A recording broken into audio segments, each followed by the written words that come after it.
Okay, it's 4 o'clock on the nose. So I'll just make a few initial announcements at first, and just talk about what I hope to accomplish with these types of discussions that I hope we're going to be able to do, if not every week, but at least every other week. I realize that the lectures that I post are pretty long to begin with, so I don't want you to have to listen to me talk for 6 hours a week. That's certainly not what you all signed up for. Um, but when I sent out that survey asking about students' living arrangements for the rest of the semester, a few people had mentioned that it would be helpful to have some type of classroom type of experience, essentially having a discussion or a lecture using Teams. And I really hate Teams, so I'm thinking of biting the bullet and just paying for a Zoom account and just sending you a Zoom link. But we'll see how this goes today. So what I hope to use these types of discussions for is basically to review the material that we've kind of covered already. So I set up a PowerPoint lecture that I'll go through quickly, and it's basically the summary, a scaled down version of the 4 chapters that we've already covered. So again, I know some of my lectures get long because I start going on tangents, which I don't even know how, because I'm literally talking to myself here. But I was thinking about this, right, from a psychological perspective. So I'm not getting any feedback. Usually I can tell when I'm boring the hell out of my students, yawning, or like students will just shake their head like, yeah, we know, bro, we get it. Move along. So I'm not getting any of that feedback, so I'm just yapping away. So I wanted to first, before we start getting into reviewing the 4 chapters that we spoke about, I just wanted to check in with everyone and make sure that you're all holding up as well as you possibly can. It's been a crazy semester so far, to say the least, a lot of disruption, and it's stressful for all of us. And if you find yourself having a difficult time getting through the course material, or a difficult time when it comes to stress or mental health issues, or even COVID, you getting sick, or a family member getting sick, just please be sure to reach out to me as soon as possible. It's always better that I know if you have any special circumstances as soon as possible, so that I can find a way to make it work for both of us, right? Coming at the end or at the last minute with something big kind of limits what I'm able to do. So just don't be afraid to reach out and let me know if you're struggling with something. Does anybody want to say anything about how the class is going so far? What you like about the class? What you don't like about the class? What we might want to do differently? There's not a whole lot that we can change in terms of the structure, because once something's written in the syllabus, it's almost like law. It's basically a contract there. But if there's some things that I can do to make the class a little better, by all means. I am certainly not used to teaching online, so I'm still learning how to do this right, and I'm always open to feedback. So don't be shy. Everyone's shy, because I don't see anyone with cameras on here. Some of you might. I'm not that shy. There you go. Good. So it only takes one person, right? Now, where's the rest? There we go. We're getting another one. Good. It's actually so nice to see people who are not my colleagues. Awesome. There you go. See, just one person needs to stand up. And this is what conformity is, right? Break the rules. Really cool. All right. So as people are showing you face, and if you need to turn your camera off, during the lecture, that's fine. It's just be nice that we all kind of get to see that, yeah, there's real people in this class, and that I'm not just talking to a computer for hours on end. So, uh, seeing familiar faces. Haven't seen you for a while. Good seeing you guys. Okay, so, and does anyone want to make any comments or suggestions? Want to say anything? Speak now or forever hold your peace? No, you could tell me at any time. Or if you'd rather, do it in private, you could always shoot me an email as well. Well, we got a lot of students in here. 36. Nobody's got anything. All right, I guess I'm rocking this shit, right? I'm nailing it. Sounds good. You might have something to say. I don't know. We haven't had the first exam yet, so I'll withhold my own judgment of the class until after the exam. Okay, so if we don't have anything to discuss, anything that you want to discuss with me, are there any questions about the material? Anything in particular about the material that you found difficult?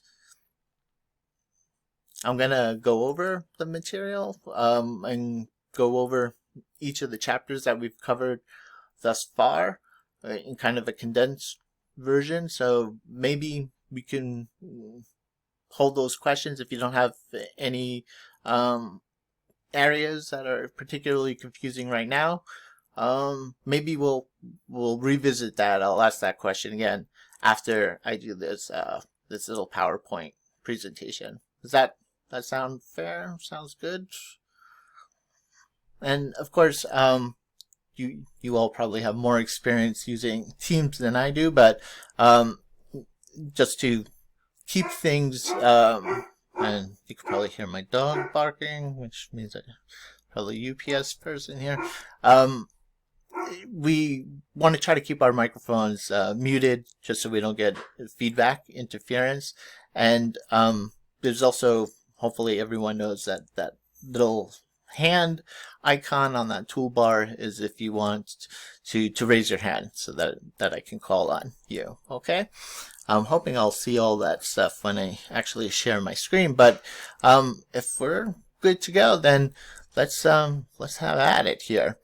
So I'm gonna start by sharing my screen. So I'm not sure how much I'm gonna be able to see. I think I'll still be able to see chat, but let's give it a try. Let's do this presentation here. Okay. So can everyone see my screen? Just one person say yes would be good. Okay, sounds good. And my voice is coming through okay as well? Yeah, that's fine. Okay. So, basically what I did is took the major parts of each of these 4 chapters and put them into one PowerPoint presentation that we can discuss. These slides aren't the best slides, excuse me, because I really did not have a whole lot of time to prep this class. If you remember that Professor Berkowitz was supposed to teach it, so it kind of I didn't really have a whole lot of time to create my own slides, which is much more preferable. So I had to go in and just make a bunch of changes to the publisher's slides, but I still think they're wordy, especially with how much I talk, right? But if we take a look, course review 1, because I'm hoping that we'll do this several times throughout the semester. There's actually 20 chapters in the book, so there's a lot of material that we're covering, and it's good to kind of revisit some of this stuff, particularly because we have our first exam coming up in 2 weeks or so. So we'll start with chapter 1, which deals with just a introduction to personality psychology. And if you remember, a big part of this chapter dealt with how exactly should we define personality. And I said, well, it really kind of depends on who you ask. My background, of course, as I've said before, is in social cognitive psychology. So even the idea of personality, that we have these traits that don't really change, that we're kind of born with, I'm not even 100% comfortable with the idea of personality. However, the personality traits, the research shows that these temperaments or these dispositions certainly do exist, and some of the research is pretty solid, particularly once we start getting into the models of personality that were drawn from data analysis, so from statistical analyses. Basically, we just have the Big Five model now. Hopefully, for those of you who have taken or completed the first assignment, you learned a little bit about that famous personality test that we see on BuzzFeed and on Facebook all the time, based on Jungian theory, and not a very good personality test to begin with. So personality, how we define it, again, it's just the set of psychological traits and mechanisms within the individual that are organized and relatively enduring. And keep that term relatively in mind. So they're relatively enduring, and that influence his or her interactions with and adaptations to the interpsychic, physical, and social environments. Sounds like a whole bunch of word salad in there, but we can break that definition down. When we talk about these psychological traits, these are dispositions or characteristics of a person that are essentially adjectives, ways that we can describe a person's demeanor or their behaviors. When we talk about mechanisms, this is the way that these psychological traits are expressed. So one example that I used in our last lecture, which is now posted on Blackboard, is this notion of aggression, or the trait of aggression. So you might be an aggressive person even from a young age, but as an 8-year-old, that aggression might come out as bullying people, or physical aggression, rough and tumble type of play. But as you get older, the way that aggression is manifests itself might change. So you might become a very overbearing partner, overbearing romantic partner, or overbearing parent, or an aggressive boss, right? So the trait's still there, but the mechanism by which it's being expressed is changing. But these traits and these mechanisms reside within us, right? So they're part of us. They're part of who we are. They're not dependent on the situation. So unlike social psychology, and social psych basically says, yeah, we all have these traits, but it really kind of just depends on what situation we're in. Sometimes we're extroverted, sometimes we're introverted. It depends on the environment and who is around us. But personality theory, these traits are within us. They're not determined by the environment. These traits and mechanisms are also organized in some way that makes sense. They're not just random traits. We don't just have, you know, extroversion or openness to experience just out of nowhere. Our set of personality traits, our personality itself, is a collection of these traits and mechanisms that are set up in an organized type of way, and they're relatively enduring. They stick with us. But as we saw in this week's lecture, in this week's chapter, there is some movement. There is some change that takes place over time. Not a lot, though.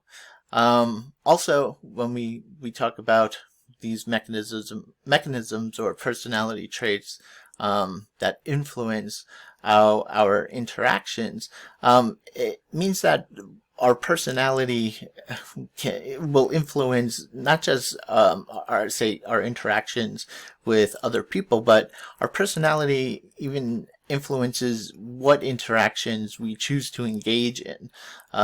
So again, if you're an extroverted person, this might influence the type of opportunities that are available to you in terms of meeting new people. You're going to be seeking out these types of interactions. So these traits influence our interactions with people, but also with the way that we adapt to different environments.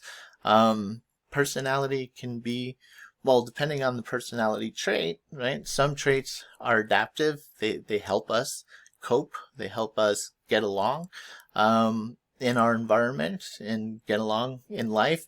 Some personality traits are maladaptive. They're actually not good for us, right? So it also depends in terms of whether a trait's going to be adaptive or maladaptive. Sometimes a particular trait will be helpful in a particular situation. So if you kind of grew up in a household where you had a lot of siblings and everyone was fighting all the time, it was probably adaptations for you to be aggressive as well, right? For you to kind of fight back, and it probably saved you from being picked on and bullied, right? But now that you're an adult, and as you get older, having this trait is probably not going to serve you very well when it comes to friendships or romantic relationships or even job relationships, job situations. So again, lots of different ways that we can define personality. This is how your book defines it, and I say more or less it's fine, right? But if you ask 5 different psychologists what is personality, you're going to get five different answers. Chapter 1 also took a look at the 3 levels by which personality can be analyzed. And the first one is by taking a look at personality in terms of human nature. In other words, how are we like all other people? So taking a look at personality from this level of analysis is kind of examining what makes us human, in a sense, right? What makes us us. So Freudian theory or psychoanalysis would be a good example of this human nature level. Freud's theory applies to all of us, at least according to him, and according to other analysts, or people who, or at least people who, if they're not practicing psychoanalysis, people who subscribe to the theory of psychoanalysis will say that this is something that we all share. So we could examine the characteristics, the qualities that make us all alike, that we all have in common. We could also take a look at personality in terms of individual and group differences. So essentially asking the question, how are we like some other people. Not like everyone else, but how are we like some others? Another way of thinking about this is that we're able to group people or label people, categorize them based on their personality traits. So we might say, how are you like other extroverted people, or how are you like other aggressive type of people? So we're taking a look at individual differences, but how they kind of clump together, how people with these individual differences can be categorized into groups, let's say. And then we can take a look at group differences just overall. So we're not looking necessarily at, say, an individual difference in terms of personality trait, but we're taking a look at how groups of people, typically socio-demographic characteristics, might influence how people might influence their personality or how their personality is expressed. So an example of this might be that different cultures will tend to produce different types of personality traits, or might say more strongly encourage some personality traits to develop, or some cultures might actually value certain personality traits than others. Also, we could take a look at, when we're talking about group differences, the effects that age plays. We could take a look at what makes a baby boomer different from a Gen Xer, or from a millennial, or I don't know if they've settled on a name for most of your generation now, most of you. But Generation Z, I'm not sure if there's a hip term for that yet, but it's coming.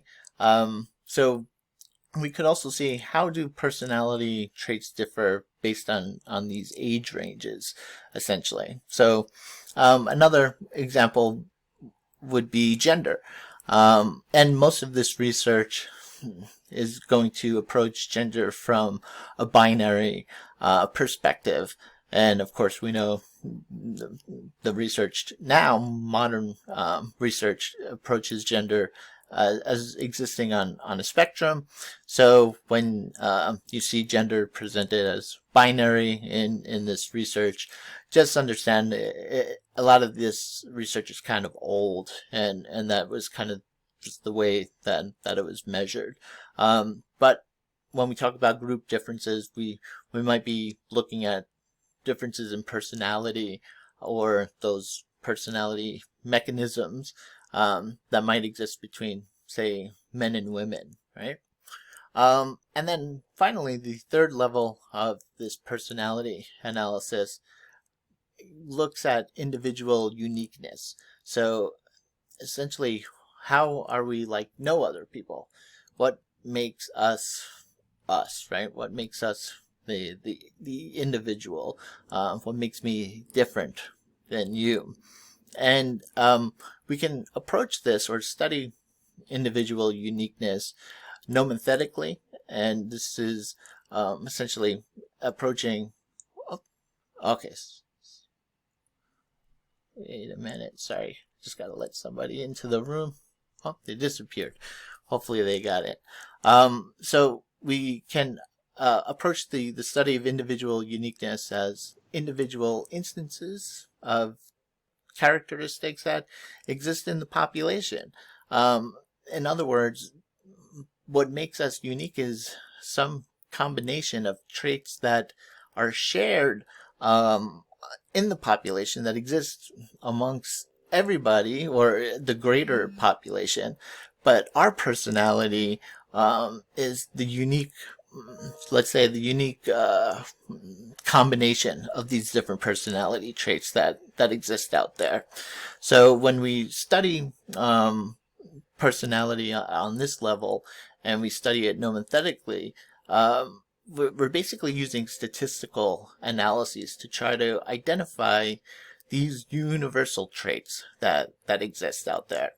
And basically, when we are able to determine these traits, these personality traits that exist in the population, we're able to get a better understanding of the individual by seeing which traits they actually have, or how those traits are how they manifest within that person, how they're expressed by that person.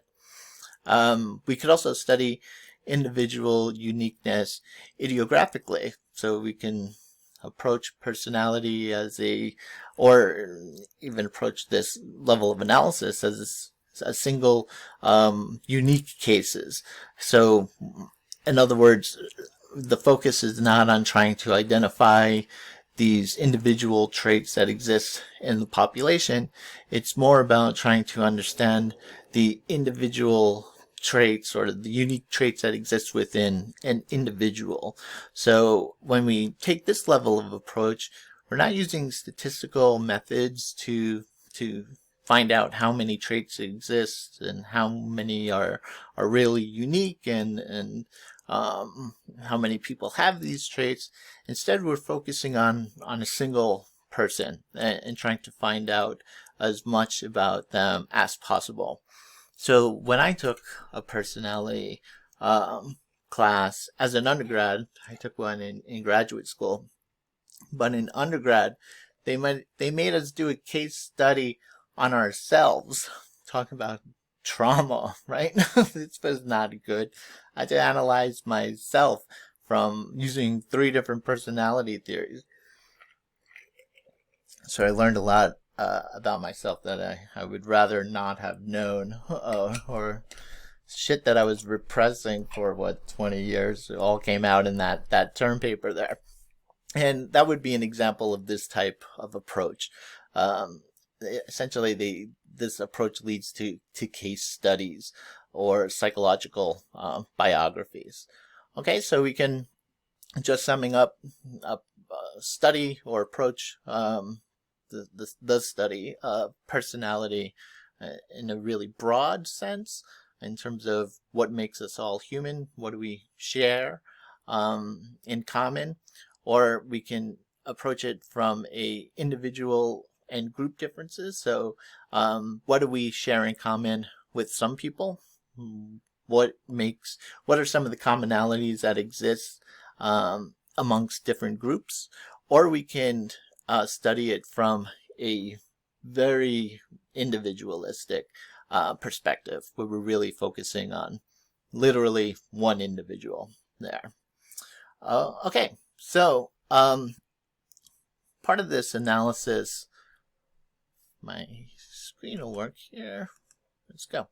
A part of the issue that comes up with these 3 different levels of analyses is that it causes some tension between personality theorists or personality researchers. And we call this a fissure that exists in the field. And this is not unique to personality psychology. Any field in psychology is going to have disagreements and have people butt heads with one another. But when it comes to, say, what's causing some strife between personality theorists, personality researchers, is this notion between grand theories of personality or contemporary research in personality. So grand theories take more of that human nature level of analyses. Think again back to psychoanalysis. Just from what we haven't covered Freudian theory yet, psychoanalysis yet, but just remember, hopefully back to Psych 100. Freud said we all go through these psychosexual stages. This is something that all humans experience. It's a pretty grand theory of personality. Unfortunately for Freud, there's really no way to test his theory or falsify it. But it's still a fun theory, especially for the time it was developed during Victorian times, right? And it's all about sex, not just sex, but incest and wanting to. It's all very Greek mythology. It's like a Greek drama. Freud's theory in there. He actually named some of his terms after Greek dramas. So there is this disconnect, or this dispute of whether we should be looking for these or focusing on these grand theories of personality, or if we should really be focusing on this individual and group differences level, this more contemporary research in personality. I will say that these grand theories, Freud's not the only one. We'll see Maslow, also his theory of hierarchical needs, self-actualization. Hopefully those all ring a bell. They're cool. It's a cool theory, right? There's not any real research to kind of back it up, at least not convincing research.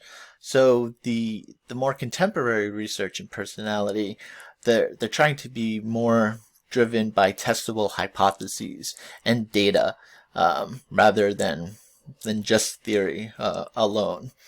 But one way that we can make sense of all the research that's being done in this area of personality psychology, and try to bridge this gap, is by taking a look at the different domains that exist in the way that people or theorists or researchers will approach personality. So there are a couple of these key areas or key domains of knowledge. The first one is just taking a dispositional approach, and this approach kind of cuts across all the other approaches here. The point of this dispositional approach is to try to identify the number of personality traits that exist out there, the nature of these personality traits, and what kind of consequences these personality traits will have on a person, or on society as a whole. So it kind of overlaps, or let's say it's kind of embedded in all the rest of these domains. What we're going to cover next week, when we get into the influence of genes, genetics, which is a very controversial topic. This idea that genes, that we're kind of born with these traits, and not all traits are good, right? So we'll see next week some of the issues that come along with that, including programs of eugenics. And if you're not familiar with eugenics, you definitely will be at the end of next week. But it's essentially selective breeding, right? Making sure that some people are not able to have offspring, as a way of kind of producing a master race, essentially, or if not race, at least producing a more perfect human being by kind of weeding out these bad genes that are causing these bad personalities or personality traits. So the biological approach can be controversial. It's interested in, or it basically sees the human body for what it really is, just a system of biological processes, right? We're basically walking bags of meat with a brain in it, right? But somehow it all works together for, God willing, for 75 or 80 years. But when we take a look at how people, with this perspective, biological perspective, would view personality, it's not solely genetics. That would be a component of that. But they would also be interested in, say, how hormones, different levels of hormones might influence personality, or how personality is expressed. Those traits are expressed. They might also be interested in if differences in brain functioning, or even the physiology of the brain, if differences in brain structures might produce differences in personality. You can imagine someone who has a more active hippocampus, for example, might be more neurotic, or score higher on the neuroticism scale. So they're interested in genes, physiology, and also the effects of evolution. Some of our personality traits, or some personality traits, might have had an evolutionary advantage. So they stuck around, which is always interesting, right? Because especially when we think about the personality trait of psychopathy, or like psychopaths. So what benefit do they have to society? Well, it's because when we think of psychopaths, we're usually thinking of, serial killers or mass murderers, or but believe it or not, most psychopaths tend to be, like on Wall Street. That's probably not a surprise for a lot of you, but they tend to be the CEOs of businesses. That type of ruthlessness, lack of empathy, is actually good for business. So they do have a bit of an evolutionary advantage over us. And I say us, the rest of us who are not psychopaths. But according to personality theory, or at least some of them that we'll see here, it's not that you're a psychopath or you're not a psychopath. It's on a spectrum, right? This is all measured on a spectrum. So we're talking about people who have higher levels of psychopathy.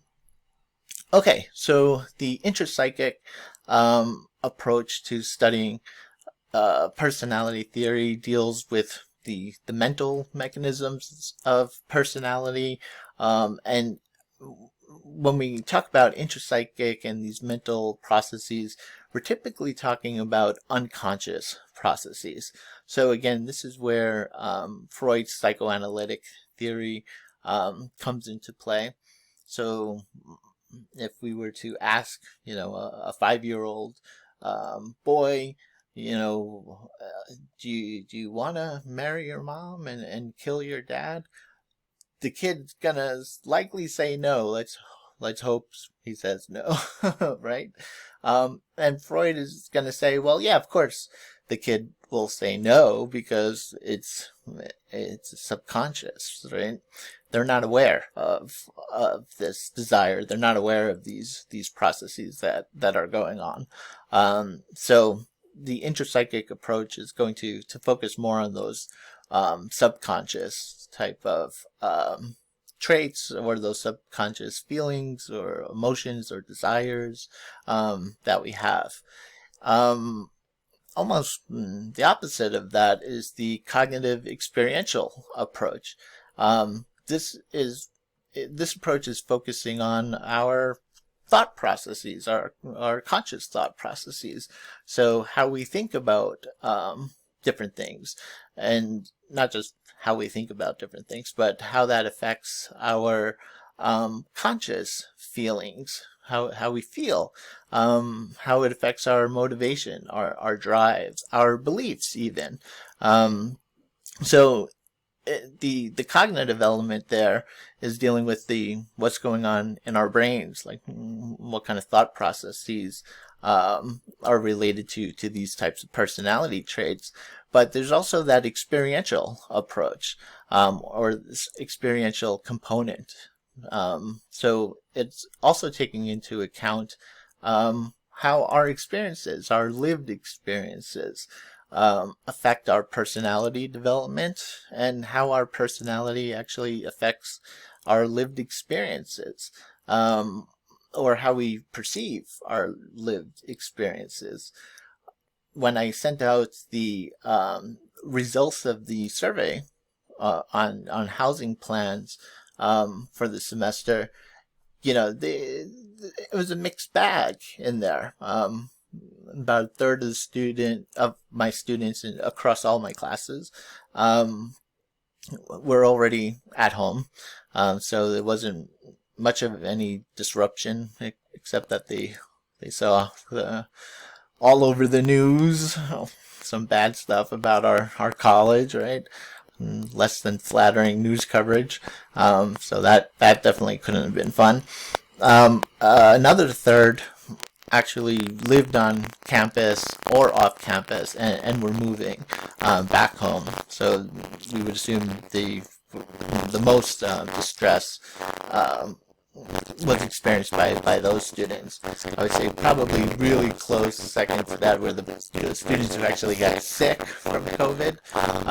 But at least hopefully, I'm hoping that those of you who did get sick, I'm hoping you're better.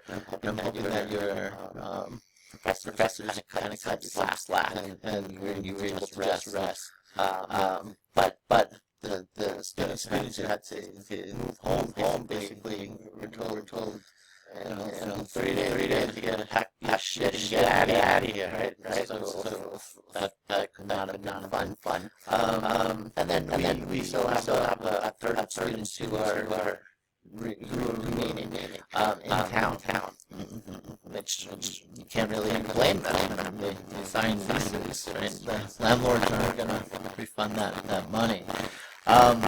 But the point that I'm trying to make is that I also tried to, pointing out the difficulties that people were experiencing, but also some of the resilience. I had some students who said, yeah, you know what?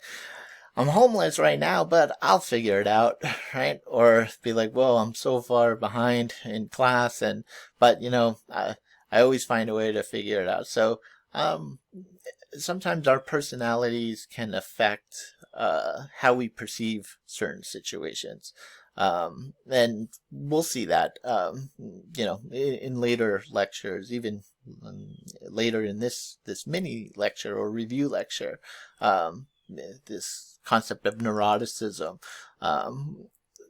People really low on neuroticism tend to be pretty chill. Anybody, I can't see you for a show of hands, but hopefully you've all seen The Big Lebowski. And if you haven't seen The Big Lebowski, you have no business being in this class. No, I'm only kidding.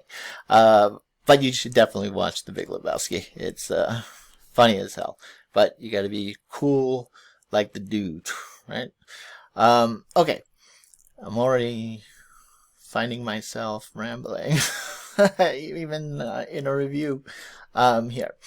So, just going through these last two pretty quickly, we could also take a look at personality through the lens of a social and cultural perspective. And this perspective assumes that personality affects culture and social context, and that our personality is affected by cultures and social context. So, as a more of a social psychologist, I kind of like this one the best, probably, right? Probably this one and the cognitive one. Some bias. I'm a social cognitive psychologist there. But it kind of makes sense that society would have this type of impact on us. And even though we do seem to find the same personality traits exist between cultures, they manifest, or they are expressed in different ways. Cultures have their own sets of rules. And sometimes what we see as being aggressive in our culture might be perfectly normal in another culture, or vice versa, right? So if you are ever traveling overseas, before you give anyone the OK symbol, right? When we do OK, make sure you Google what it means in that country. So when we do the OK symbol with our hand, it means, okay, things are cool, good. In a lot of other cultures, you're calling the person an asshole. So you can see how different cultures might interpret different behaviors differently, right? And then finally, viewing personality through the lens of adjustment. Um, when we talk about adjustment, or how personality affects adjustment rather, it assumes that personality plays a key role in how we cope with bad things in our life, and how well we're able to adapt to new situations. And we see that different personalities are linked to different health outcomes. So just as an example, we haven't gotten this far in the chapter, but like type A personalities tend to have more heart disease and stroke um, than say type B or even type C types of personalities. Okay, the first chapter kind of ends with talking about the importance of theories and also what makes a good theory, and how we should evaluate these theories. So a good theory should be or serve as a guide for researchers, right? So it should kind of let us know what directions of research we should take. If a theory says, well, this is what happens, when a person with this type of personality is put into this type of situation. My theory could kind of explain what would happen there. Okay, well, that could serve as a guide for research that I might want to do. But I could also test that, right? A good theory should be able to make predictions about human behaviors or human emotions. If we're talking about personality theories, they should be testable, and we're going to see why Maslow's theory and Freud's theories, the biggest problems with them is that there's no way to test them. There's no way to falsify these theories. Also, a good theory is going to organize our known findings. So organize the facts that are in front of us. A theory is really just our best explanation for the facts that are in front of us. Theories can change as new information comes in. They should change. They should adjust to try to account for this new information. So when we evaluate a theory, see if it's good or not, we should ask whether it's comprehensive. So does it explain all the facts? Does it explain all this research that people have done? Does it kind of take it all into account? Or is it ignoring a whole big piece of research because it doesn't really fit in with the rest of the theory? So a good theory should take everything into account, or mostly everything. Should have a heuristic value again, so it should guide researchers to new discoveries. Theories, we should be able to test them by making predictions, testing hypotheses.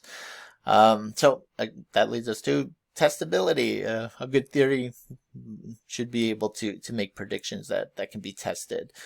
More specifically, that you should be able to prove a theory wrong. This notion of falsifiability. You should be able to say that's not true. An issue that we'll see with, again, Freud's theory is that he was always right. He could never be proven wrong. Because if he says we all go through these sexual stages, and these are the outcomes of each of those stages, you might say, well, yeah, but I'm not like that. And then what would his answer be? Well, because you had a problem during one of your stages. And be like, okay, well, I don't remember that. Well, yeah, because all this stuff happens at like age 4 or 5, right? Or before that. So You're like, okay, so I guess I'll take your word for it, Freud. I guess I don't know, right? um, a good theory also should be parsimonious, so it should contain as few assumptions and premises as possible. Typically speaking, if you have two theories that do an equally good job at explaining the facts in front of you, the simplest theory is likely the correct theory. Also, we when evaluating theories, we should check for compatibility and integration, um, and not just compatibility with other areas in psychology, but other areas in science. If your personality theory like breaks the laws of thermodynamics, it's probably not a good theory, right? If it requires the theory of relativity to not exist, then it's probably not a good theory. So it should be compatible with what we know in psychology, but in science or as a science or all sciences in general. So just to quickly summarize our summary of chapter 1, personality research. These are the take home messages that I want you to get from these chapters. Is that personality research is often informed by personality theories, and a theory has several key purposes. As we discussed, it should guide researchers, should organize our known findings, known facts, and a good theory should make predictions about behaviors that we can test. And by testing these hypotheses, testing these predictions, we should be adding to the scientific literature. So a good theory will continue to produce new studies, new research. And when it comes to scientific theories, we need to distinguish them from beliefs. People will use the word theory interchangeably with the word opinion. When someone says, "Well, that's just a theory," well, no, theories are backed up with lots and lots of evidence, right? So beliefs are, I mean, you could believe anything. They could be just leaps of faith. They're not really based on any type of systematic observation or measurements like theories are. Okay, so I'm just gonna move on to chapter 2. So if you have any questions from chapter 1, just make a note, take a note of this, and we'll just take care of all the questions at the end. And I'll try to speed this up a little bit since we're doing it in real time. At least with my lectures, I recommend that you listen to them at double the speed, so that way you probably still understand most of what I'm saying, and it'll only take you an hour instead of 2 or more to get through it. But chapter 2 deals with personality assessment. Personality assessment, measurement, and research design, to be specific. And it starts by talking about the different types of personality data that exists, or the different ways that we collect data on personality. And the first one is self-report data. And I'm pretty sure I mentioned in the formal lecture that this is the most common. Why? Well, it's the easiest type of data to get. And it's also tapping into some things that some of this other research or other sources of data can't tap into, like somebody's mood or somebody's dreams or their aspirations or ambitions. You kind of have to ask people about that stuff. So self-report data is just asking people. It's usually done through a questionnaire, paper and pencil questionnaire, or an online questionnaire now. But it could also, this type of data could be done or collected through an interview. And when it's conducted through interviews, you can ask, or you can use what's known as a structured interview, where, or even in questionnaires, your questions can be structured, meaning that you're looking for a particular type of answer. You're asking a certain question, and you're looking for a particular answer.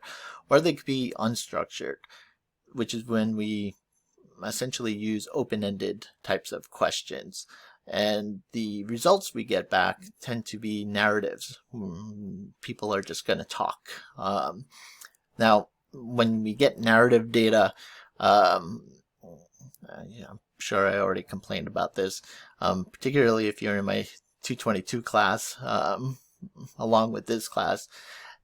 Narrative data is a pain in the butt to analyze, because you can't use statistical methods on words, right?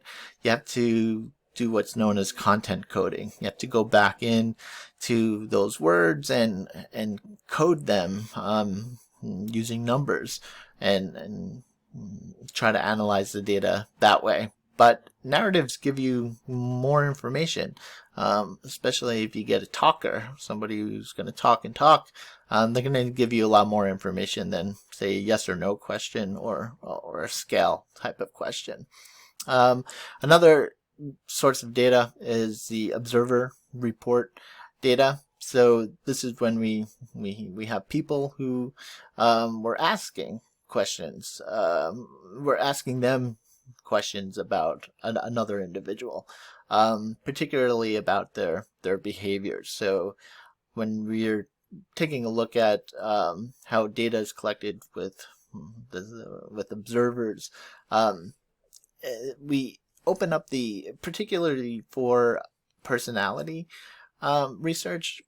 There's a high level or high potential for bias, because it's usually the person who we're asking to collect this data is very closely connected to the person they're collecting the data on. So an example might be asking a mother to collect information about how often their kid cries or throws a tantrum. Are moms the most objective people in the world? Well, if you had my mom, yeah, right, that probably explains why I turned out the way I did. But typically, no, moms, I mean, are biased. They love their kids, so they want to present their kids in a good light, and to make themselves look good too, right? It's like sometimes moms will judge themselves based on the behavior of their kids. So we have some issues that come into play with observer data. You could tend to mitigate this a little bit by having more or two or more people doing the observation, so there's less chance for bias, and that way we could calculate something known as inter-rater reliability. So are both people agreeing that they saw this behavior? Are both people agreeing that this person is acting in a certain way? That will help eliminate some of the bias. Some other data that we can get for personality deals with testing. So, and some of these are legit straight up tests, like IQ tests. Sometimes when we talk about test data, we're also referring to, say, physiological type of data. The problem with using physiological data, let's say, for example, a heart rate, blood pressure, basically, say, a polygraph machine, right? Measuring breathing rate, heart rate, galvanic skin response, so sweating. Sometimes personality researchers will use this physiological data as a way to make inferences about a person's emotions or personality traits or their cognitions. The problem that exists with using physiological data is the same problem that exists with using a polygraph, is that people tend to experience there's not people tend to experience the same types of physiological arousal for lots of different emotions, right? So our heart will start racing when we're excited, but also when we're scared or when we're anxious. When we sweat, right? We can sweat when we're excited or when we're scared, or when it's freaking hot, So it could be environmental factors that are causing some of these physiological arousals as well. Another group of tests that fall into this type of data are projective tests. So like the ink block tests. The problem with those, of course, is that they're very subjective. You're having a psychologist or psychiatrist showing you literally an ink block, right? Folded up ink image and asking you what you see in there, and trying to determine someone's personality by what images come up. It's kind of like asking someone to look up in the clouds and say, tell me what you see up there, and I'm going to determine your personality based on that, or at least aspects of your personality based on that. I'm skeptical of that. Also, when it comes to test data, it can refer to examining how participants might act in say, a controlled type of environment. So there might be some instances where you have a participant come into the lab and they'll complete a quote-unquote test of whatever it might be. It might be a memory test. It might be a spatial rotation test. Whatever the case may be. You might be less interested in actually how they're performing on the test, but instead be focused on how are they reacting to the test? What kind of behaviors are they exhibiting? What kind of emotions are they reporting? And those behaviors are often used to infer things about people's personalities. So the issue there is whether or not people are going to act the same way in a laboratory setting, in a very highly controlled type of environment. Do they really act that way in real life when they're not in a lab and there's no experimenter there watching them? We don't know, right? So we run into this issue that might lack some validity, some realism to this data. And then finally, we have life outcome data. And life outcome data is usually available. This is information that's available in public record. So things like marriage license or divorce proceedings, foreclosures on house, if somebody ran for office and got elected, things like that. Criminal records, mugshots, right? All this stuff is public record, and we can often use this type of information as ways to kind of predict whether or not certain personality traits are more likely to lead to certain types of life outcomes. Okay. So chapter 2 also talks about some of I just spent some time talking about the limitations or some of the pitfalls and how we assess personality, but this chapter also does a pretty decent job at it as well. There's some issues in terms of linking these different data sources. Relying on one of these data sources is probably not good when you're trying to assess something as complicated as personality. So it's always good to use multiple data sources. The problem is, of course, that no measurement is going to be perfect. All of these personality assessments, all of these measures are flawed in some way or have their own limitations.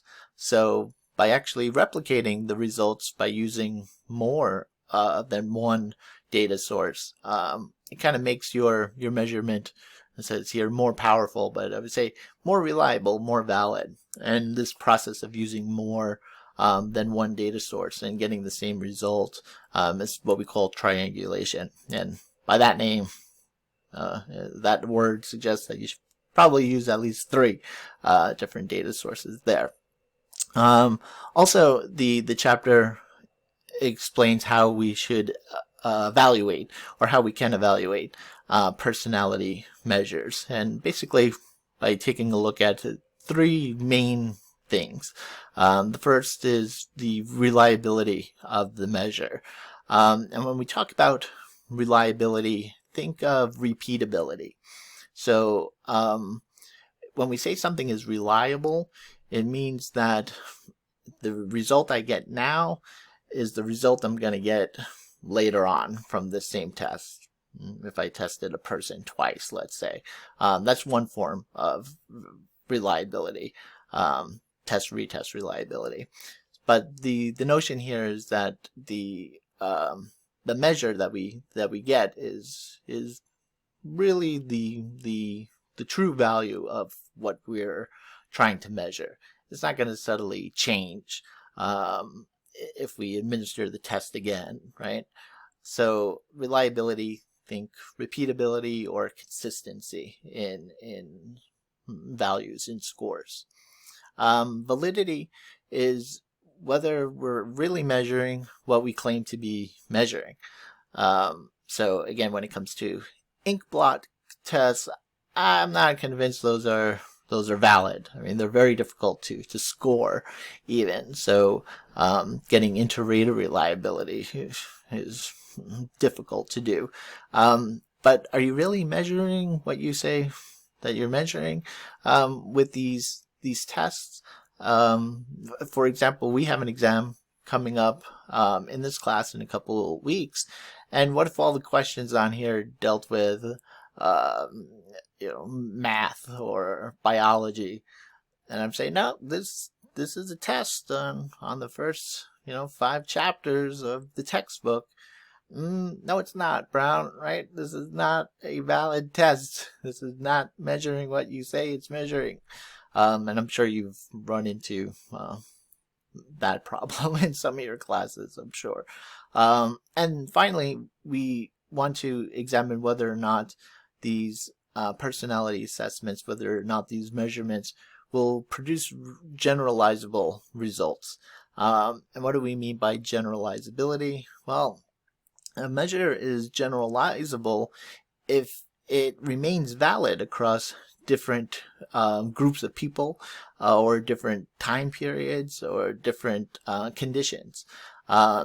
So if I'm only getting a particular result in the laboratory, but I can't get it out in the real world, then my test is not generalizable.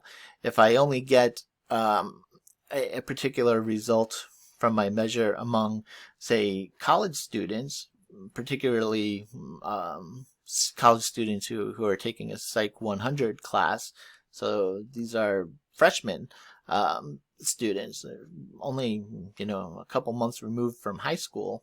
If I could only get the result amongst that group of participants and no one else, then my test is not generalizable to say even seniors in college, let alone people in graduate school or old people like me, right? So generalizability means that the test holds up among or across different contexts and environments and populations and even across time span. Okay. So the different research designs that exist in personality, I try to be kind of brief in the actual lecture. I'll try to be kind of brief with this as well in the review of this chapter. But the three big ones are experimental designs, correlation designs, and case studies. Let's start with the least useful, and we'll work our way up. So let's start at the bottom with case studies. So when I say the least useful, that's probably not fair. They could definitely be useful, but I would say they're definitely the least generalizable. You're really just doing an in-depth examination of a single person. That can certainly be useful. And if you're taking my second law class this semester, you saw that a big part of profiling deals with people's personality or potential personality traits that they have, and you kind of think of a criminal profile as a case study. Certainly, when you're going up for sentencing, your defense team will put together a case file, essentially, of your life, kind of asking the judge to take into consideration all these experiences you've had while you're being sentenced, to try to get some leniency or some mercy. But the next, say, useful study or research design would be correlational studies. These are better than case studies because they're generalizable, and they tell us about the particular relationship that exists between two variables.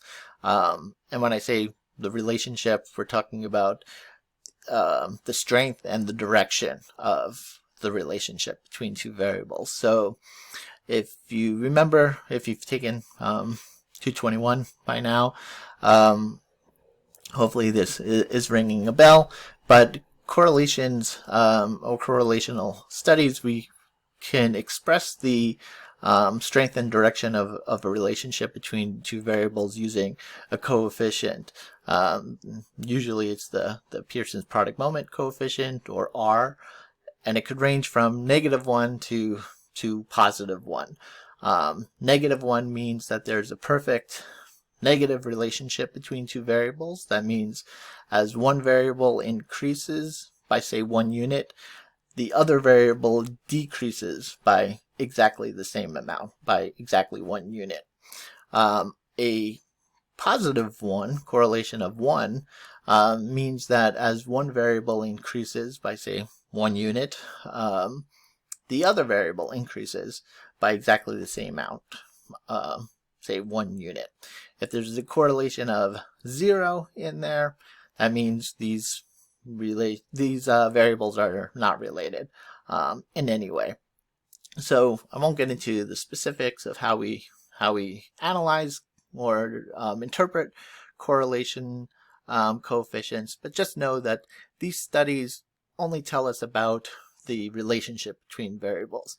They don't let us say that one variable is causing another variable.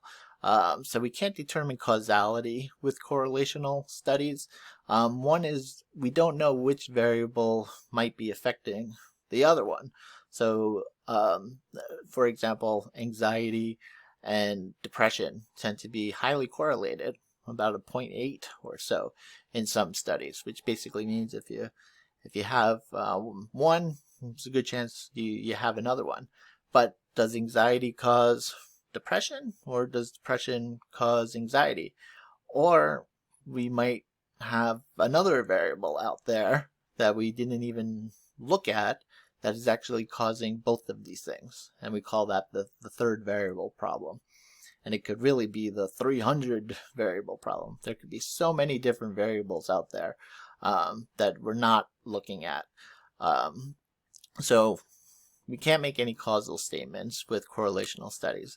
And then finally we get to the gold standard in psychological and behavioral research, and that is the experimental design, experimental methods. Why is this the gold standard? Well, because we can make causal statements here. The key components of an experimental design, or the experimental design, is that you are going to have significant experimental control, and you're going to be manipulating a variable, and we call that variable the independent variable. That's the variable that you manipulate, and then you're going to measure the effects of your manipulation on that variable. And that measurement, the variable that you're measuring, is the dependent variable. So one way to just remember this, if it hasn't been chiseled into your brain already by now, is that the dependent variable is what we measure. The independent variable is what we manipulate.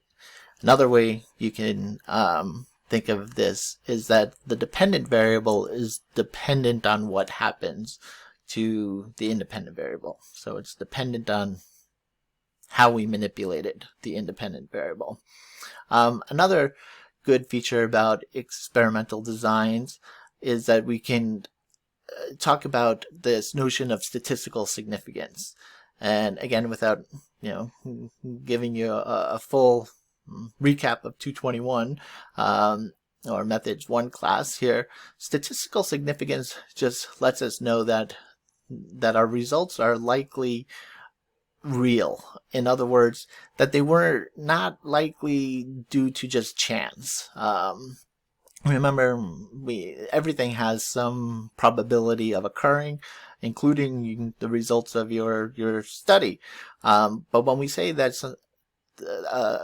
a research result or study is statistically significant, we're saying that the likelihood that you would find these results just by chance is very low. And in fact, for psychology and behavioral research, it's less than 5%, right? We set alpha at 5%.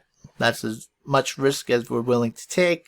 So when we run our fancy statistical analyses and it shows up that the chance of these results being due to just coincidence, just by random factors, is less than 5%, well, then we say they're real, they're good to go, right?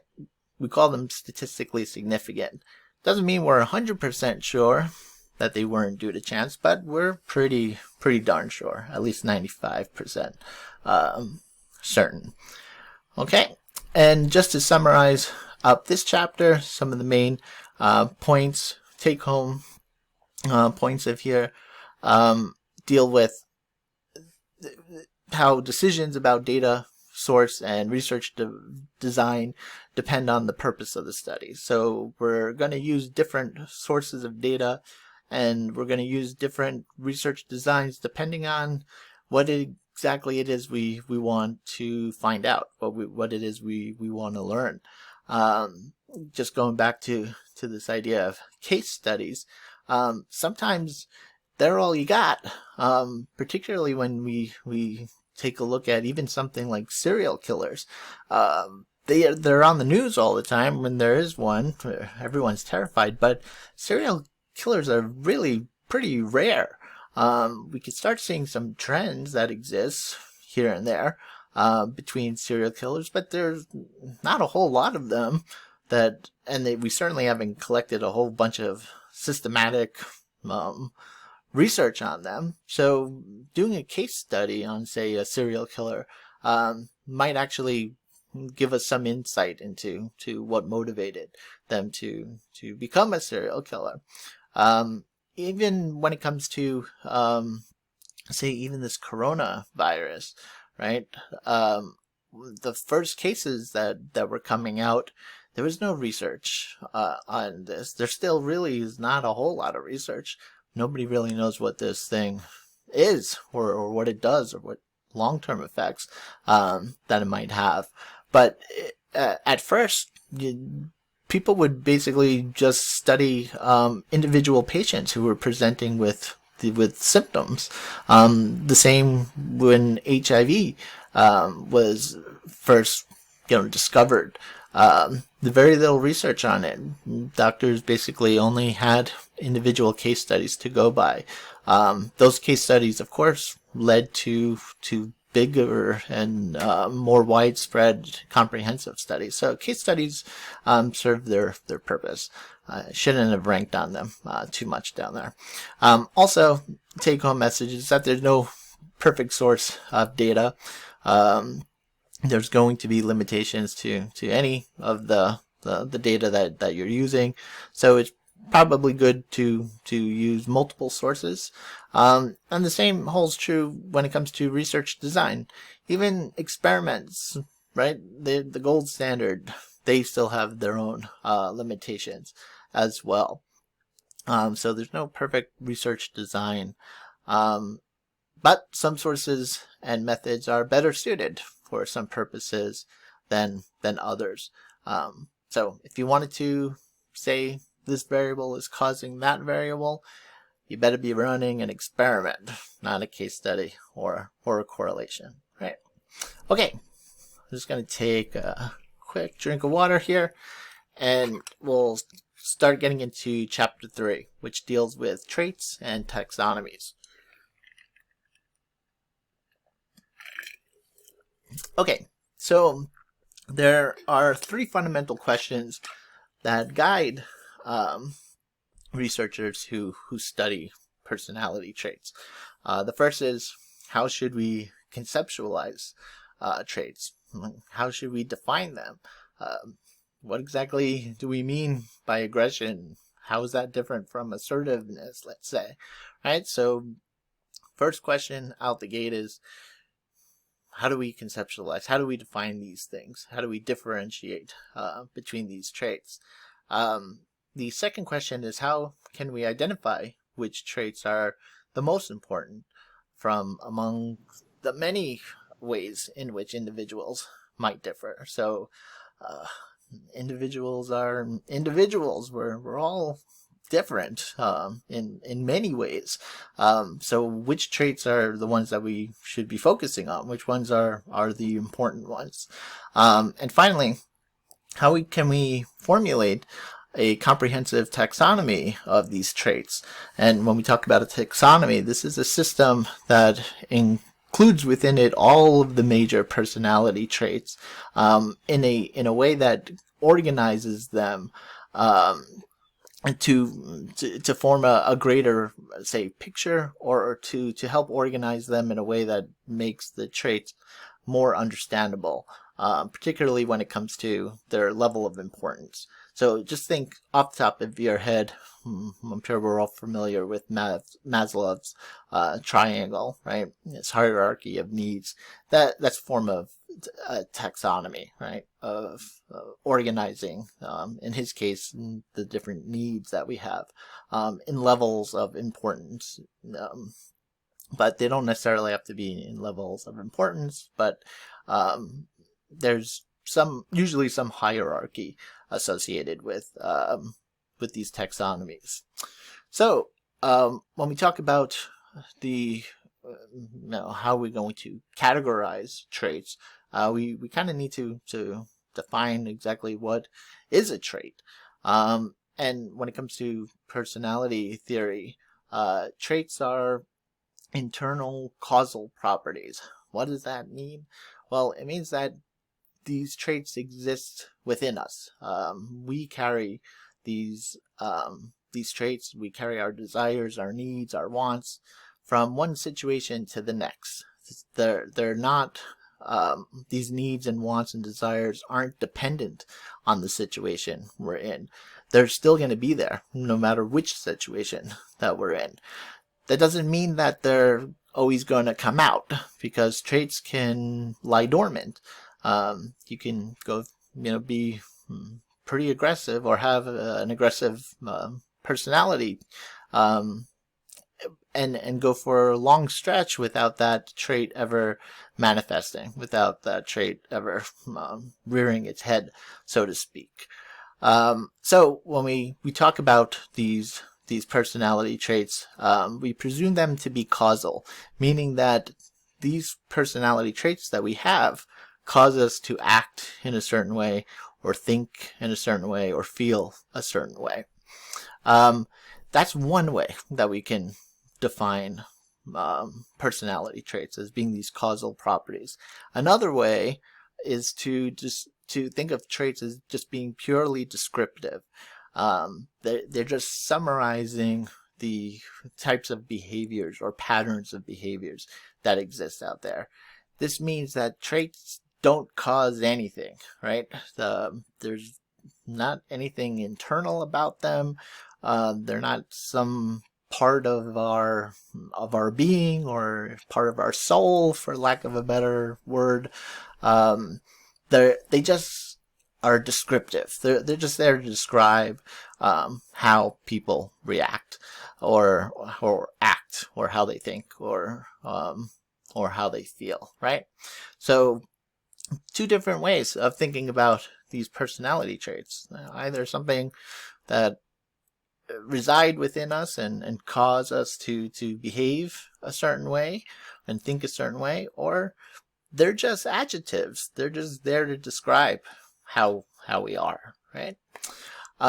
So some of the different research that takes these two approaches here. The chapter mentions the ACT frequency research program.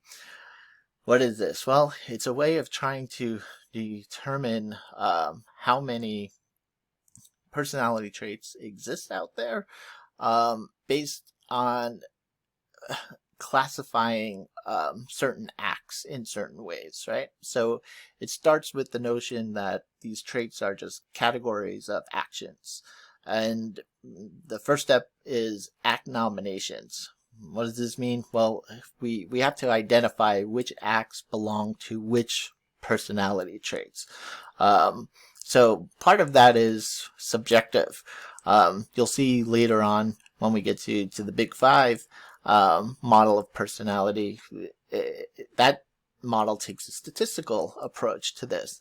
But we identify a bunch of acts, and then we try to group them into which personality trait these would most likely belong to. Then, once we have this kind of initial guide of these ACT nominations, we can use prototypicality judgments. So what do we do here? Well, we identify which acts are most central or most prototypical of each of these personality traits. So we're going to have a whole pool of different actions, a whole pool of different acts. And then we got to think which action really exemplifies, say, extroversion the most. Which of these, 20, 30, 40 potential behaviors, which ones of these really capture what we mean by aggression or openness to experience, let's say. So we'll make these prototypical type of judgments. And then the last step is to record this ACT performance. Essentially what you're doing is collecting information to see whether or not you're collecting information about people's actual performance in their daily lives, to see whether or not they are engaging in those type of prototypical judgments. Whether your little scheme, or not scheme, but your schema, rather, is actually being confirmed. Are people really acting in these types of ways? And we'll see that a couple of different approaches can be taken when trying to identify these most important traits. How do we know which traits are personality traits, right? Some theories have only 3 traits. Some theories have, we have the Big 5 traits, right? Some theories have hundreds of traits in them. I was trying to remember the theorist is skipping my mind. I'm having a bit of a brain fart here.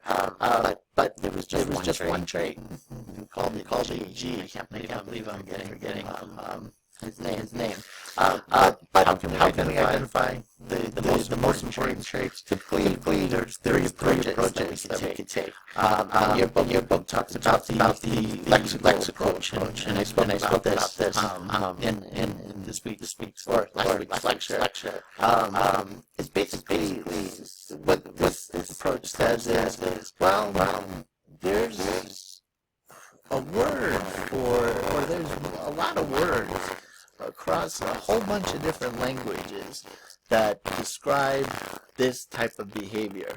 So this is probably an important trait, right? Because this is something that people notice um, in multiple cultures.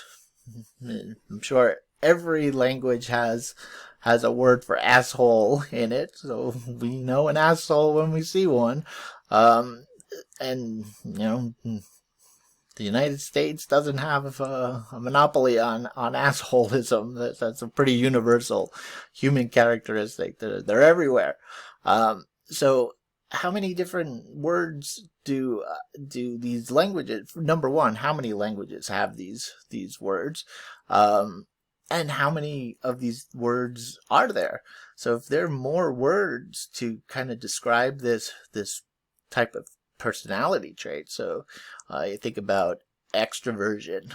You could say someone's extroverted, but we usually say, oh, they're outgoing, or they're talkative, or they're friendly, or they're annoying sometimes, right? Who knows? There could be lots of different adjectives. And when we think in those terms, we're actually examining synonym frequency. So we're trying to see which traits have the most synonyms. So how many words exist that kind of describe this trait? And when we take a look at say how many languages actually have words to describe these traits, this is when we're talking about cross-cultural universality, right? So are these traits that seem to transcend culture, and are there lots of words for these traits? If so, they're probably important traits. So a lexical approach is a good starting point, definitely. We could then take a statistical approach, and this is with this approach, the goal is to identify major dimensions of personality using statistical analyses. I did a whole spiel about how this is done, but just to mention it here, it's through the use of factor analysis. The easiest way, quickest way I could explain factor analysis is that it's a type of analysis, statistical analysis, that looks for patterns between results, let's say, and starts grouping them together by how much they're correlated with one another. So you end up with different factors, right? So if I threw a whole bunch of data into SPSS, ran a factor analysis, it might say, all right, you gave me 100 questions in here, Brown, but there's really only 5 questions being asked. There's lots of redundancy in here. See all those 5 questions? They're really just asking the same thing. Factor 1. Those 6 questions, those are all asking the same thing, too. We'll call that one factor 2, right? So that's essentially what factor analysis does, is it determines how many personality traits there are using a statistical method. And then we have the theoretical approach. And the theoretical approach is the least based in actual science or any type of systematic observable measurement. And it starts with a theory that determines which variables are important. So again, I'm picking on Freud because it's so easy, but Freud, his theory, psychodynamics, is an awesome theory. How could you not love it, right? It's really interesting, but it's just based on his own beliefs, right? There's no statistical analyses in there. It all comes from theory. All of his personality traits and personality mechanisms come from his own theory.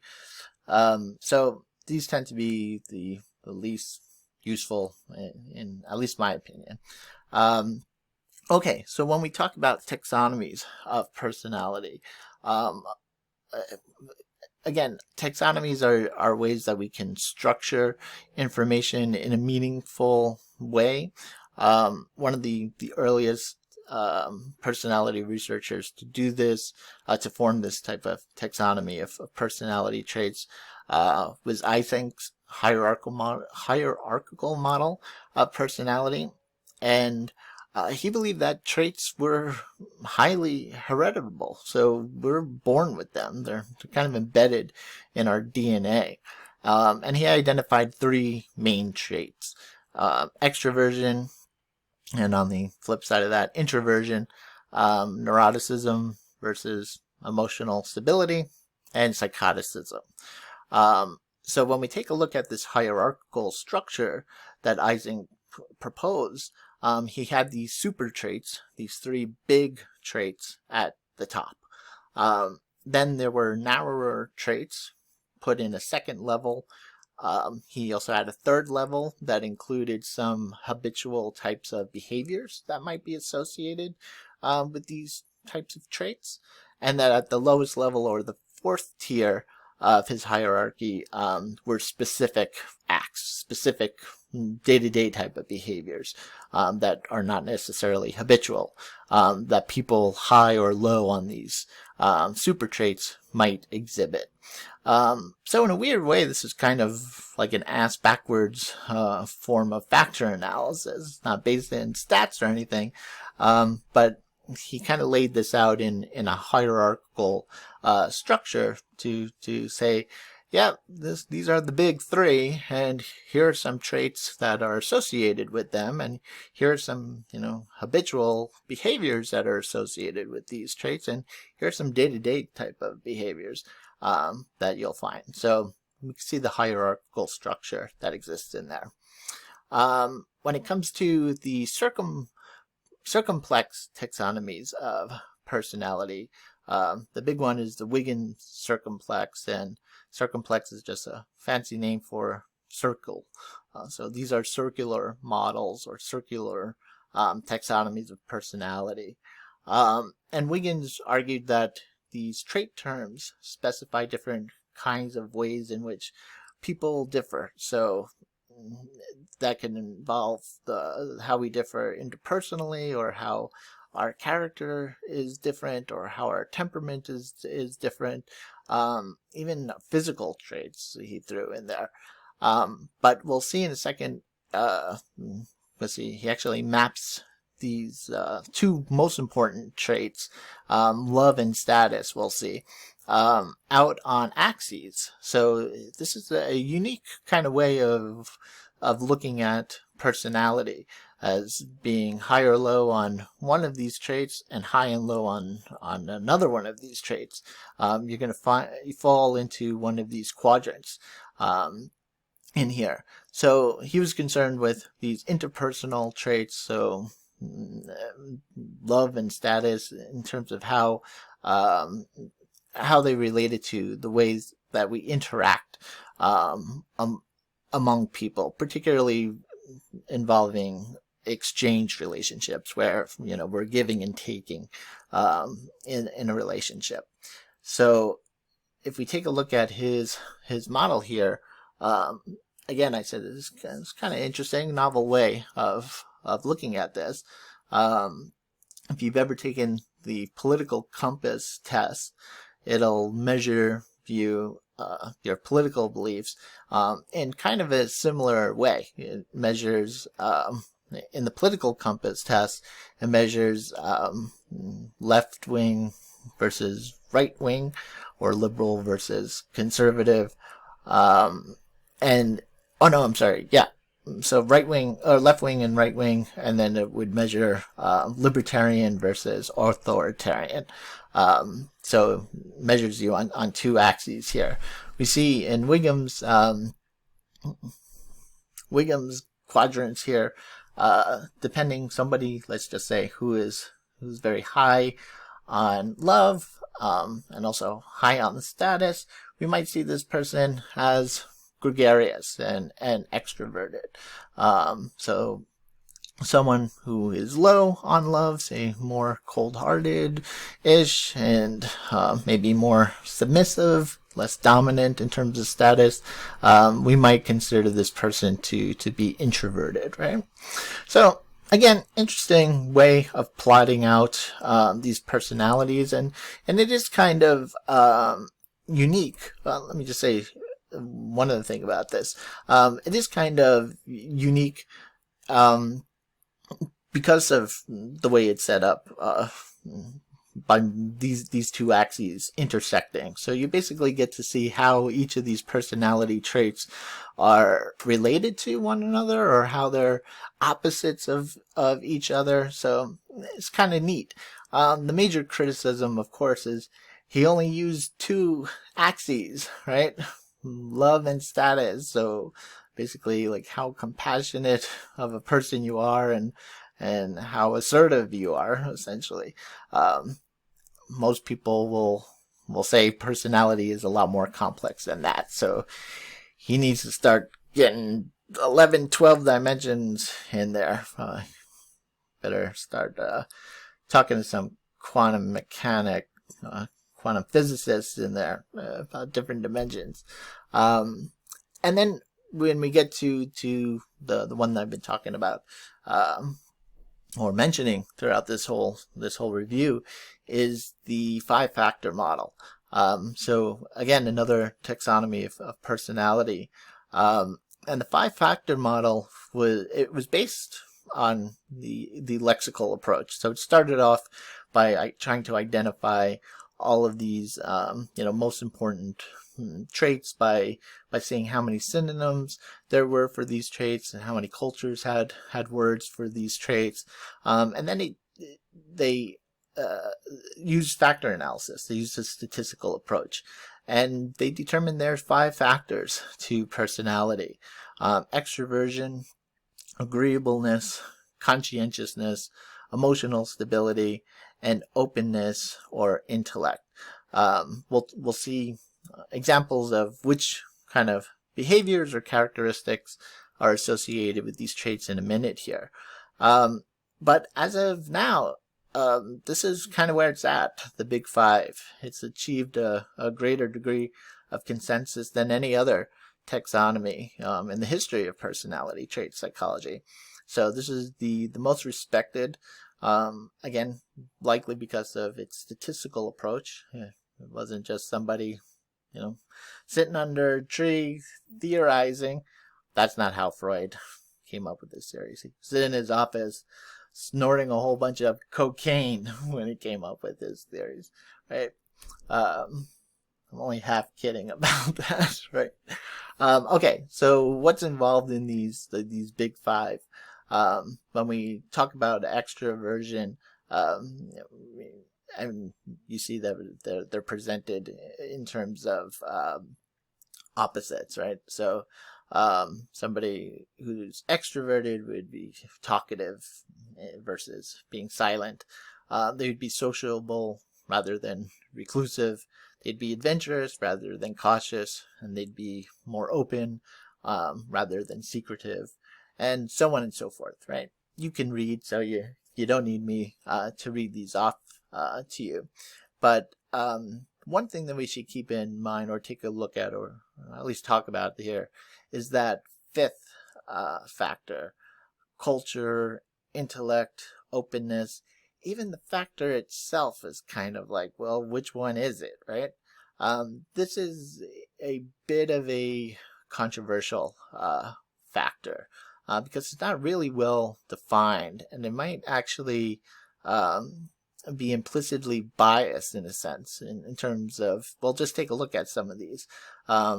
Intellectual versus unreflective or narrow, artistic versus non-artistic, imaginative versus simple or direct, polished versus being crude or boorish. Some of that stuff, to me, might be related to your socioeconomic status, right?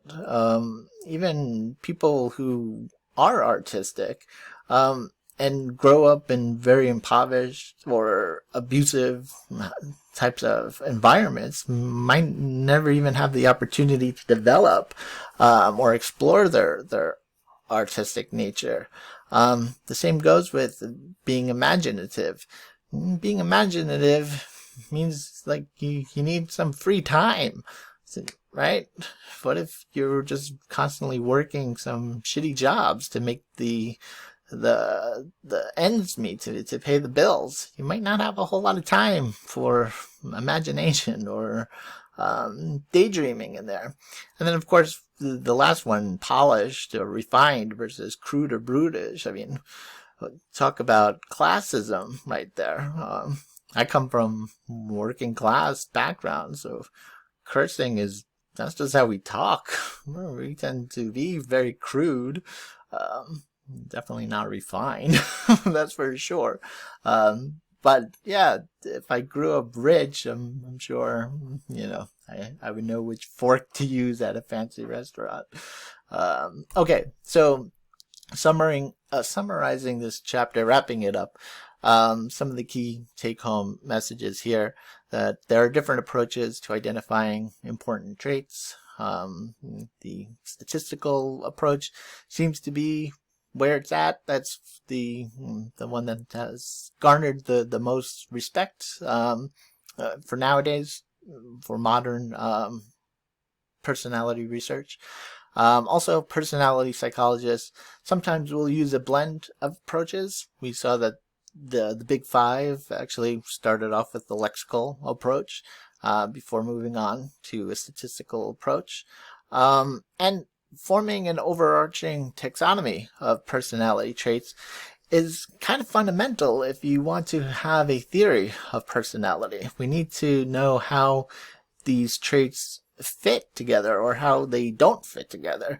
So some of these taxonomies do a better job than others, and some of them clearly are more creative than others. Okay, the last chapter, I'll try to go through this quickly because a lot of chapter 5 just deals with talking about a bunch of results from a whole lot of studies about how personality changes. So those are things I think you can refer back to the book for, because those are just actual findings. But chapter 5 deals with personality dispositions over time, so how stable personality actually is, how coherent it is, and how it can change. And of course, the chapter starts off by asking, what do we mean by personality development? And personality development is the consistencies and the stabilities in people over time in terms of how they change or how they might not change, right? Let me rephrase that. So when we talk about personality development, we're taking a look at not just how personality evolves, but also how it stays the same.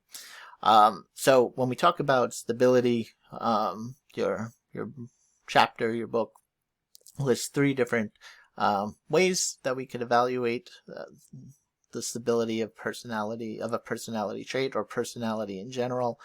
The first is rank order stability, and rank order stability basically says that your place in a given group, let's say, your personality, even if everyone around you is changing and you're changing as well, your ranking is still going to be the same relative to other people.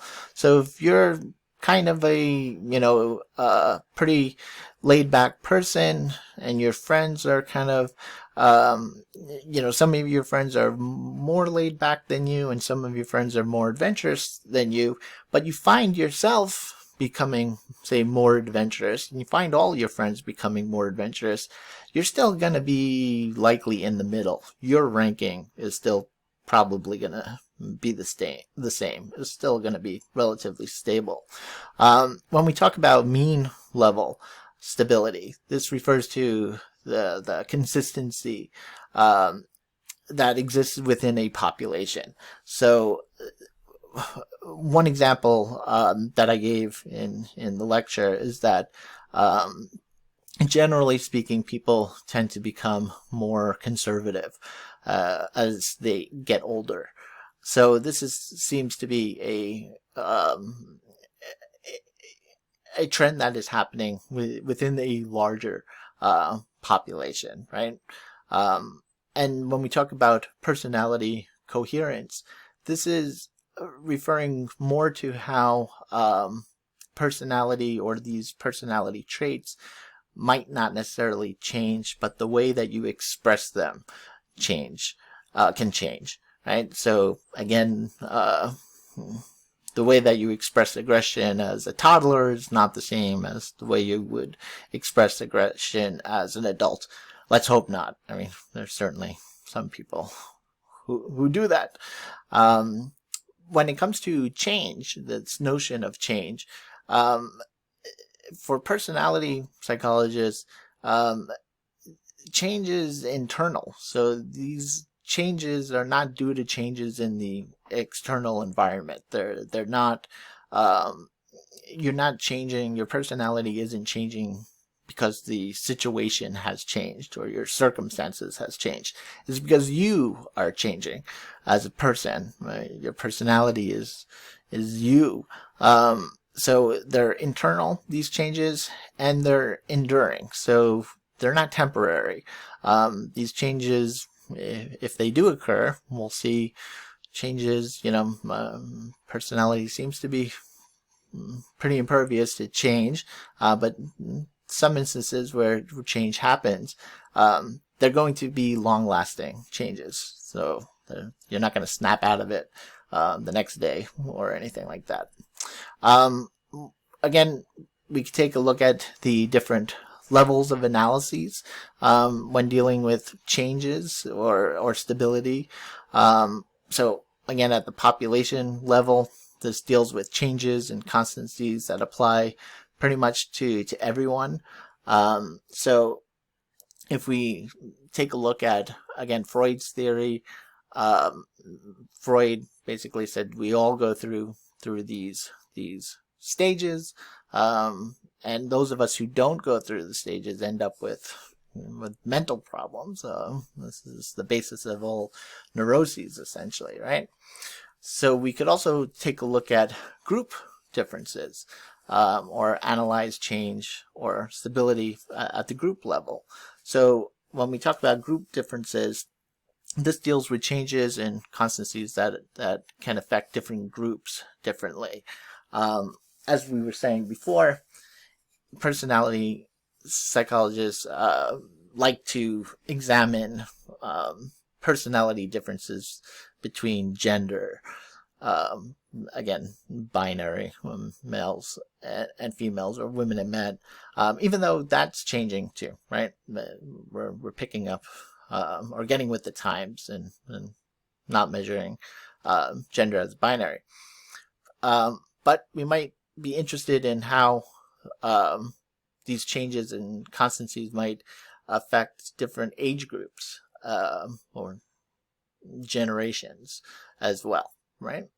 Also, we can take a look at change and constancies at the individual level. So this level of analysis would be focused on individual differences in personality development. So solely on the individual. So again, we can take a look at the population, everybody as a whole, take a look at groups of people, or we can take a look at individuals themselves. So when it comes to personality stability over time, a lot of research has been done taking a look at temperament of infants. And some interesting research out there, some interesting findings out there. But when we talk about temperament, we're talking about these individual differences that emerge pretty early in life. That according to the theorists or researchers who study this, these differences are you get them from your parents, so they're passed along, in your genes, and the behaviors are linked to emotionality. So we're going to be engaging in certain behaviors that we again can infer certain personality traits from. So we talked, or I spoke about the different factors that are involved in temperament. While studying infants, we'd be looking for the level of activity, how easy it is to get them to smile or to laugh, their reaction to fear, or how easily they're scared.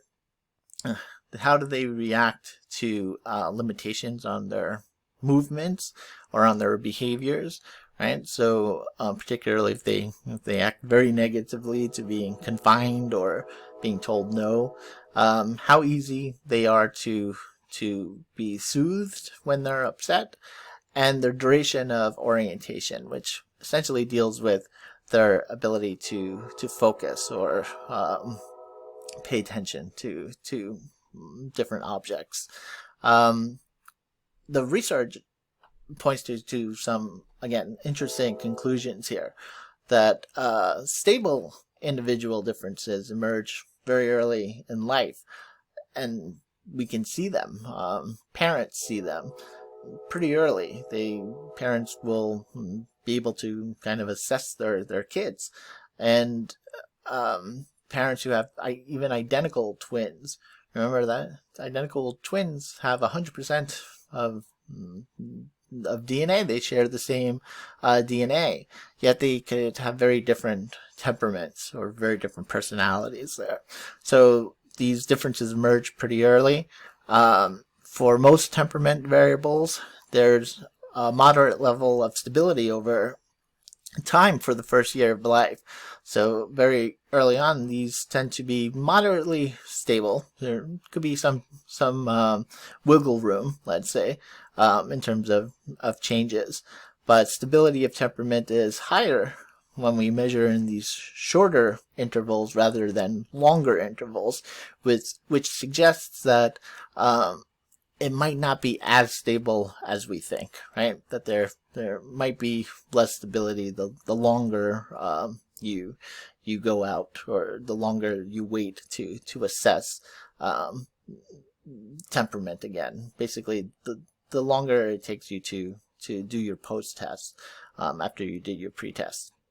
And finally, level of stability of temperament increases as infants mature. So that's going to be a running theme that throughout this whole chapter, is that we tend to get more set in our ways the older we get.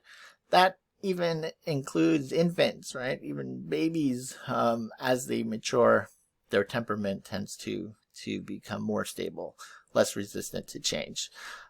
Stability during childhood, so getting out of infancy and getting into childhood.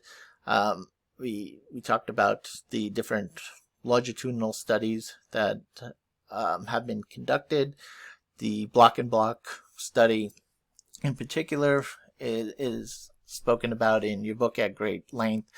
They sampled over 100 100 children repeatedly at ages 4, 5, 7, 11, and into their adulthood.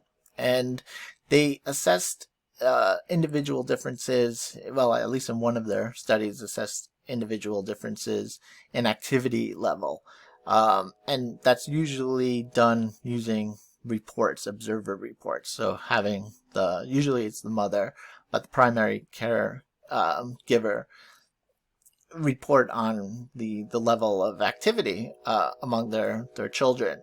But we have talked about using machines or devices, particularly the ectometer. And the ectometer measures levels of activity, basically movements. There's some pluses maybe to using such a device and some clear downside to using the device. Doesn't really tell us what kind of activities are being engaged in, right? And it's really measuring kind of physical activity. But you could argue being immersed in a book, a child being immersed in a book, spending hours reading in a book, that's a pretty high level of activity, but it's mental activity, right? So I won't get started on that. But when we take a look at stability, say in childhood and the way that they measured stability in these longitudinal studies, they use what were known as stability coefficients. So essentially this is just a correlation between a test and a retest. So you test for a certain personality characteristic or a certain behavior at one point in the child's life, maybe at age 4, then you test for the same things at age 5, and you can see how well those scores are correlated. Do they match up? If they do, if they're highly correlated, this would suggest that this is a pretty stable trait.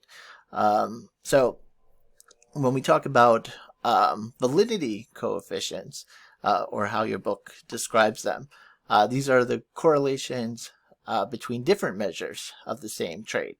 So again, the idea of validity is, are we really measuring what we say we're measuring?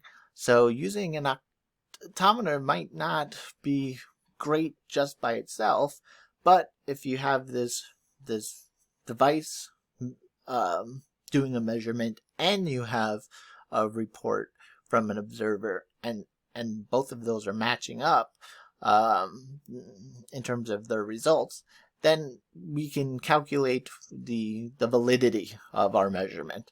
We could say, yep, we're pretty confident that we are actually measuring what we're saying we're measuring. And that's what this validity coefficients refer to.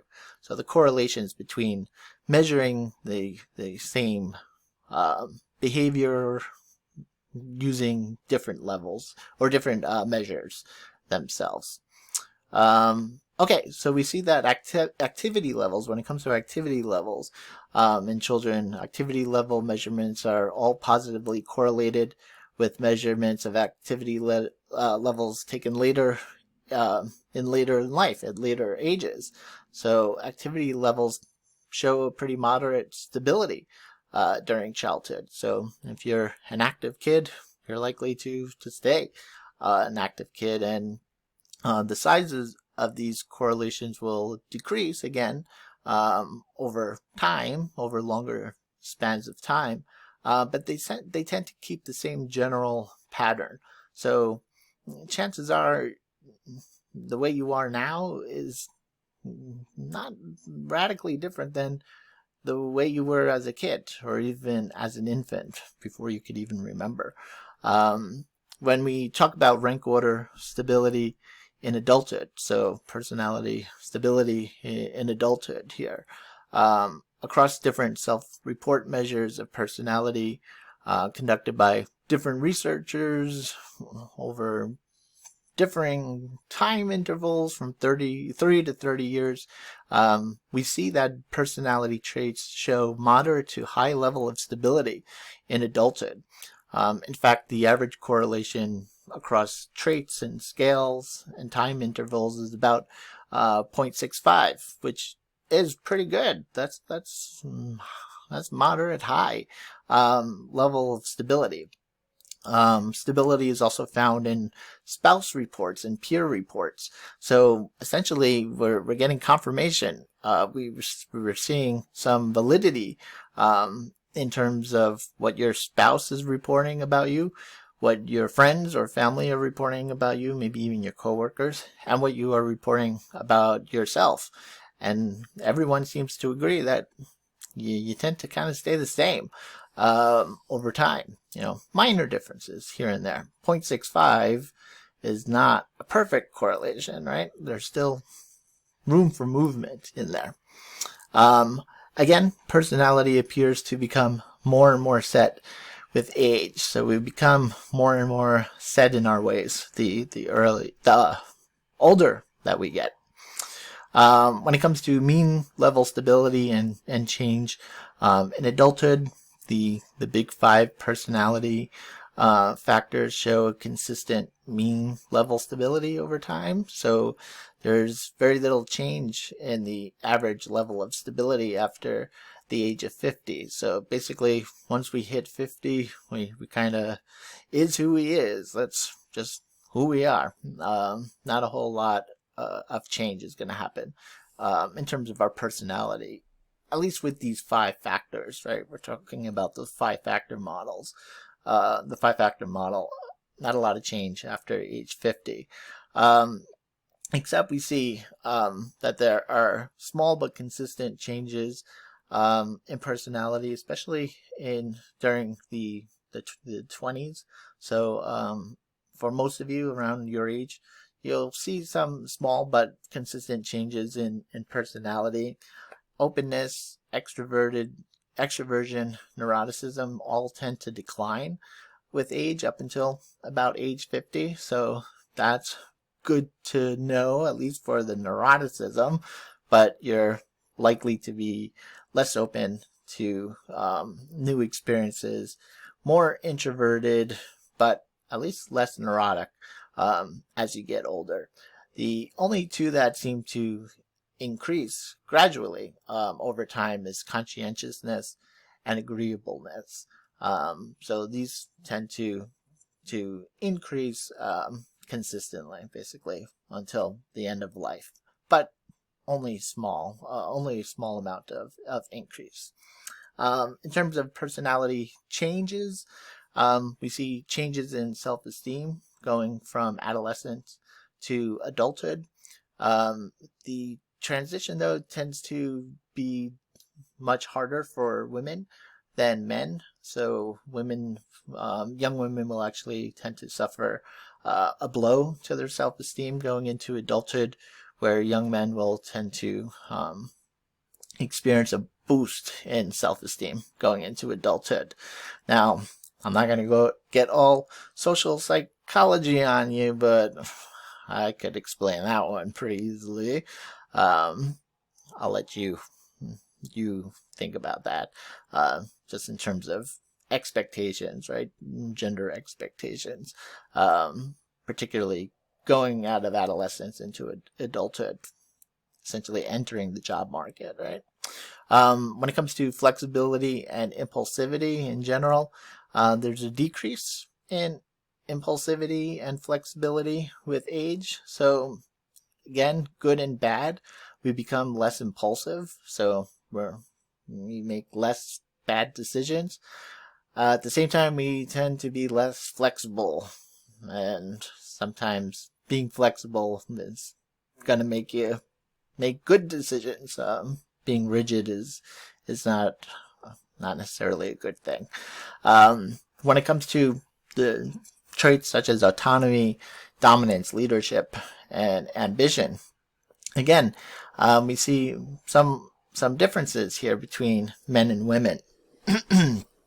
In general, for men, there's a decline in ambition as we age, but an increase in autonomy and leadership, motivation, achievement, dominance. And this might be related to, how people progress in the workforce. Again, what I said during the actual lecture for this chapter is that a lot of this research was published when there were actually good jobs available. So some of this we should take with a grain of salt. Some of this might not apply to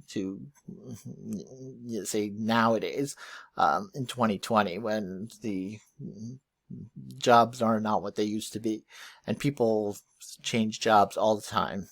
It's not related to any personality trait or any flaw in character or anything like that.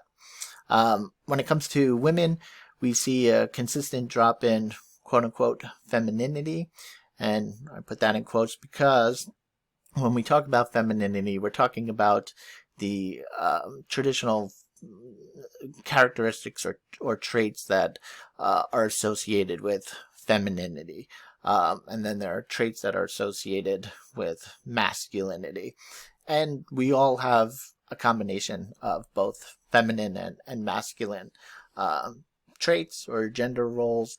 So we see in women, as they move from their 40s into their early 50s, will drop some, we see a drop in some of those more traditionally feminine types of characteristics.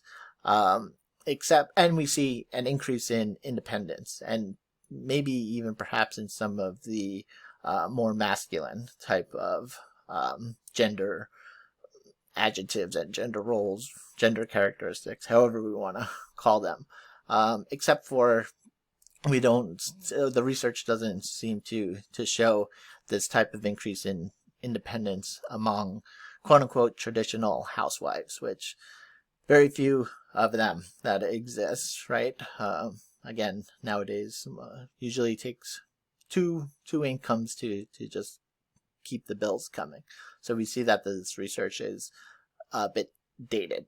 Also, when it comes to ambition, we see a drop in sensation seeking after age 20. So you probably reached your peak in terms of sensation seeking.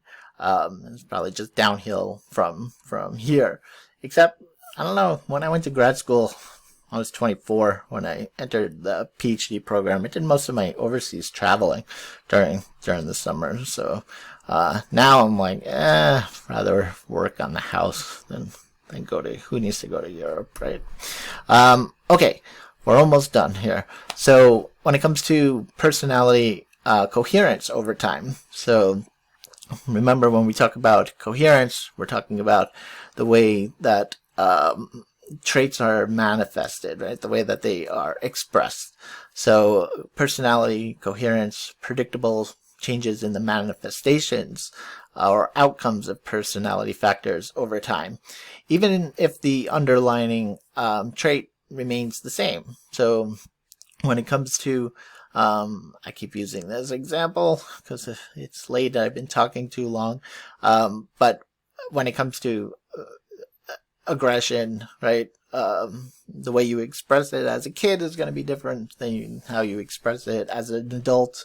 The trait is still there, but there's a change in terms of its coherence. The way that it's manifested has changed.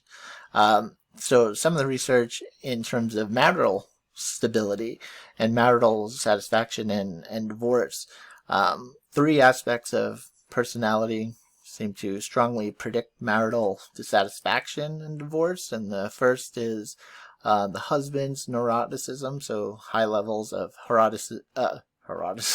neuroticism among the husband and the wife.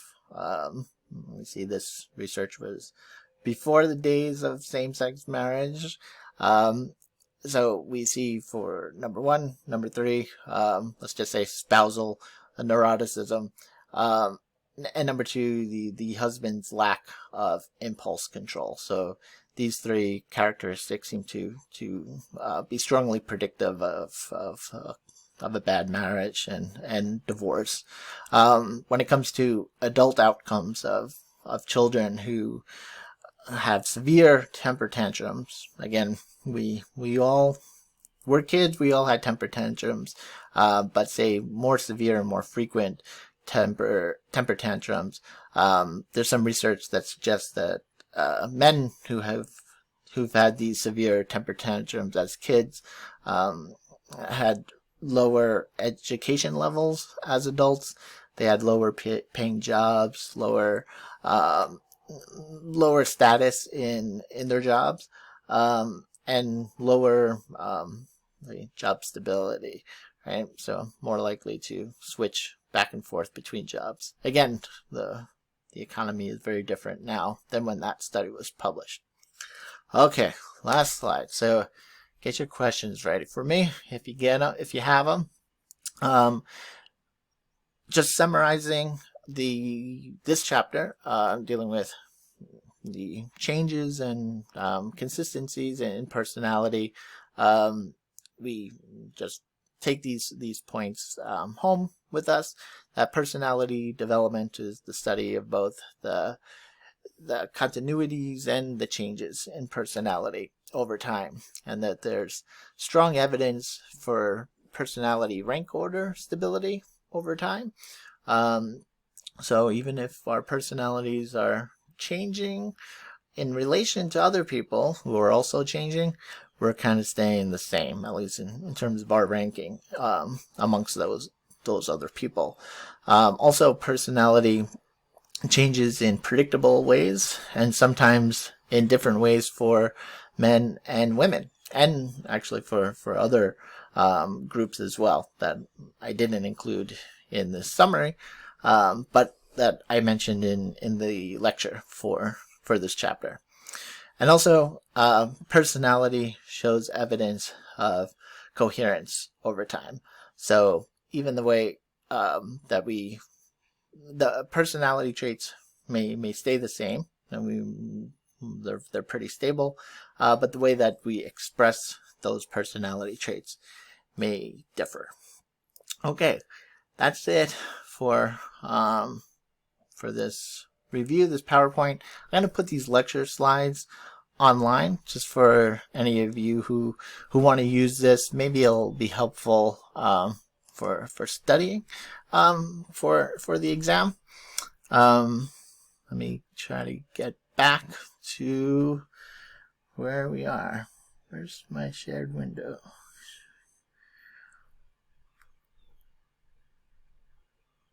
Okay.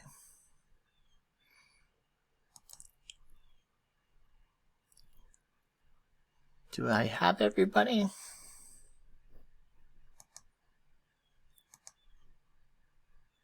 Yeah.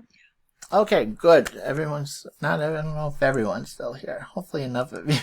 That was long. Jesus. Okay. So, do we have any questions? I see one hand up here. Hannah, did you want to ask something?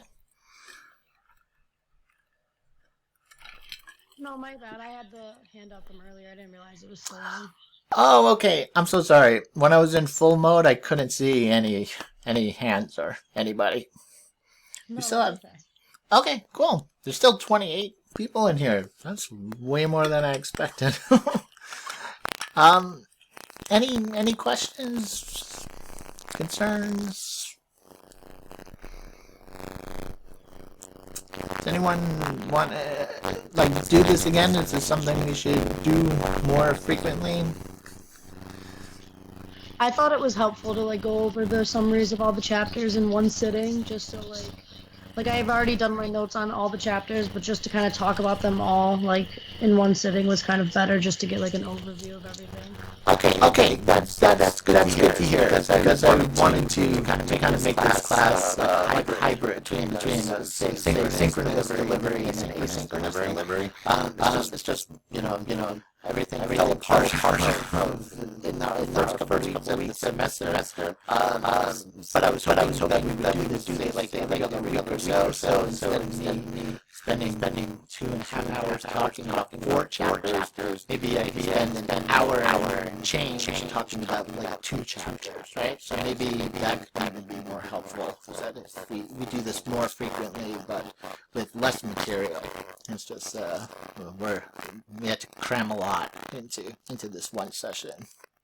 Yeah, I think that would be helpful too. Instead of if somebody couldn't make it today, at least they're not missing everything. They could go to the next one or something like that too. Yeah.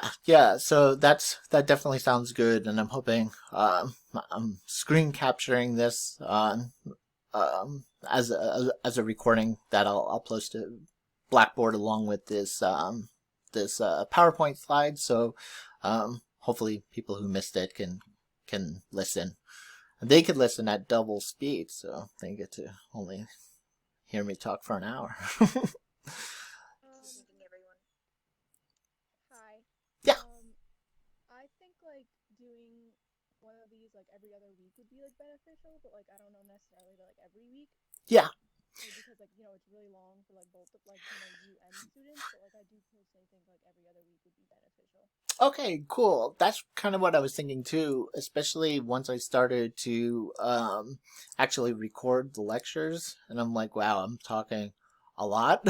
So it's like sometimes the lectures get close to our 3 hour mark, where they go over 2 hours, definitely, easily sometimes. So that's kind of what I was thinking, is that maybe we have those online lectures, and then maybe we do some of these types of reviews of that material more frequently, and with less chapters. And I'll try to schedule them better so that they're closer to when we're going to have an exam, even, so that we could have questions about not just the chapter material, but if you have chapters, about the review sheet that I put online. Yeah. Cassidy, is that you? Yeah, I was just wondering when we're going to be starting to do the case studies, because I know things got pushed back. Yes. Okay, so I had I had a bunch of internet problems at the worst possible time. So I wasn't able to send out the absolute instructions of what I expect from those case studies. But essentially it's just answering the questions that appear at the end of the case study. But I will be sure to put the Dropbox for the case study on Blackboard, and I'll send out an email with just revised dates. I might have to push back a couple of the case study due dates, just so you don't have like 2 or 3 of them due on the same week or something. But for those of you who have done any of the case studies, hopefully they're interesting, and hopefully they're not too time consuming. And the way that I grade them is really just kind of like pass fail type of. I just want to see if you're putting thought into it, if you're giving me thoughtful questions or thoughtful answers.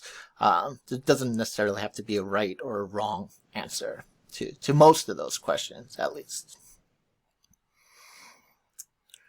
Anything else that I can answer about the material, the course, life in general? Okay, so we have the case studies. So the case studies and the quote unquote assignments, I just call them all assignments, but separate them because the assignments are clearly different than the case studies. So let me go through the syllabus and actually take a look at when I can move the assignments and case studies up or back, rather, but do so in a way that's not going to overwhelm people by having multiple assignments due the same week, or having them due.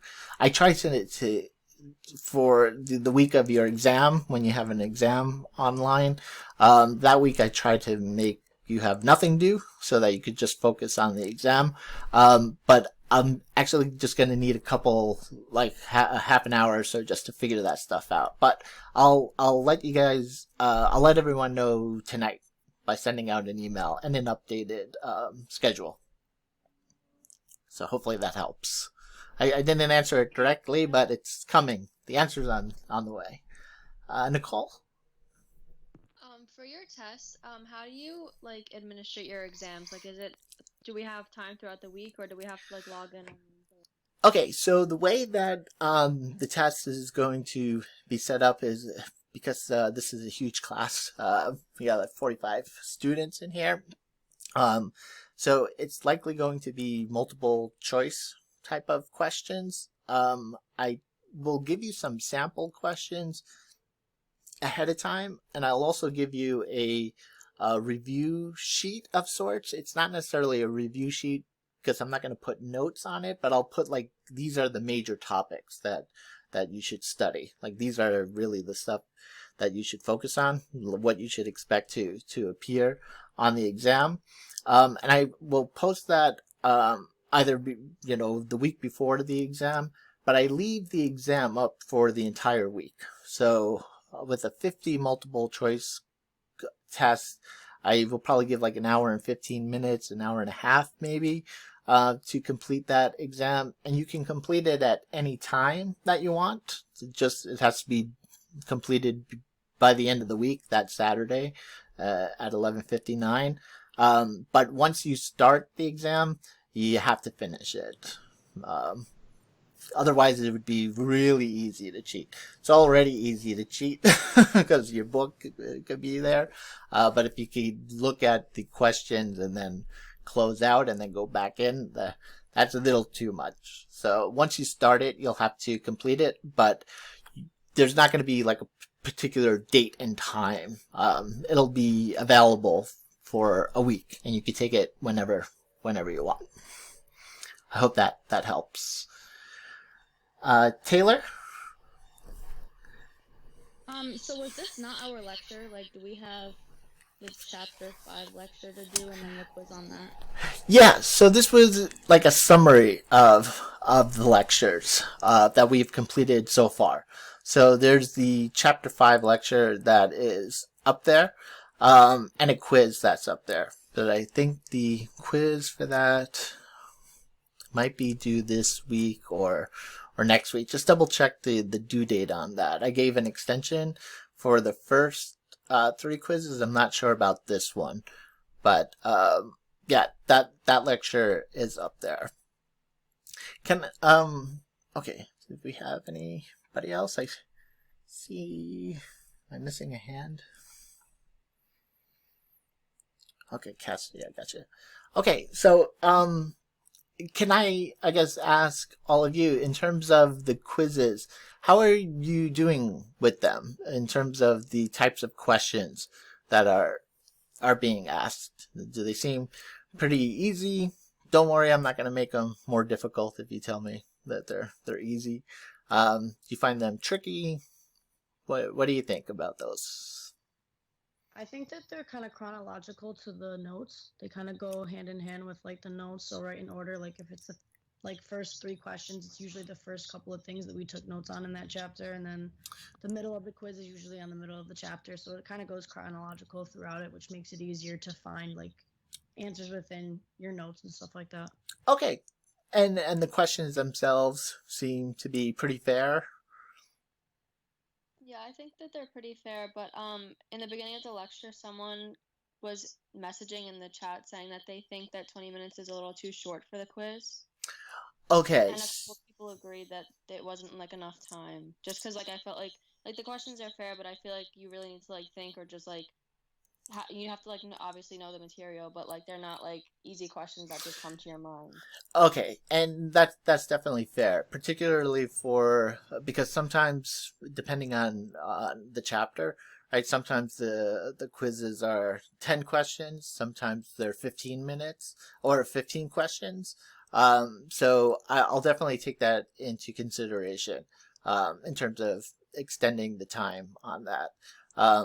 Particularly because I know that this is kind of new material for a lot of people, and it's kind of goes a little bit against what we've been teaching you as psych students, right? Is that we like data, and now we're talking about theories that have no data. So it's kind of a little bit of a different way to evaluate the material. So for some reason the chats didn't come up for me. I'm still kind of looking for them, but I definitely will take your word, and it's good to hear that other people agreed. So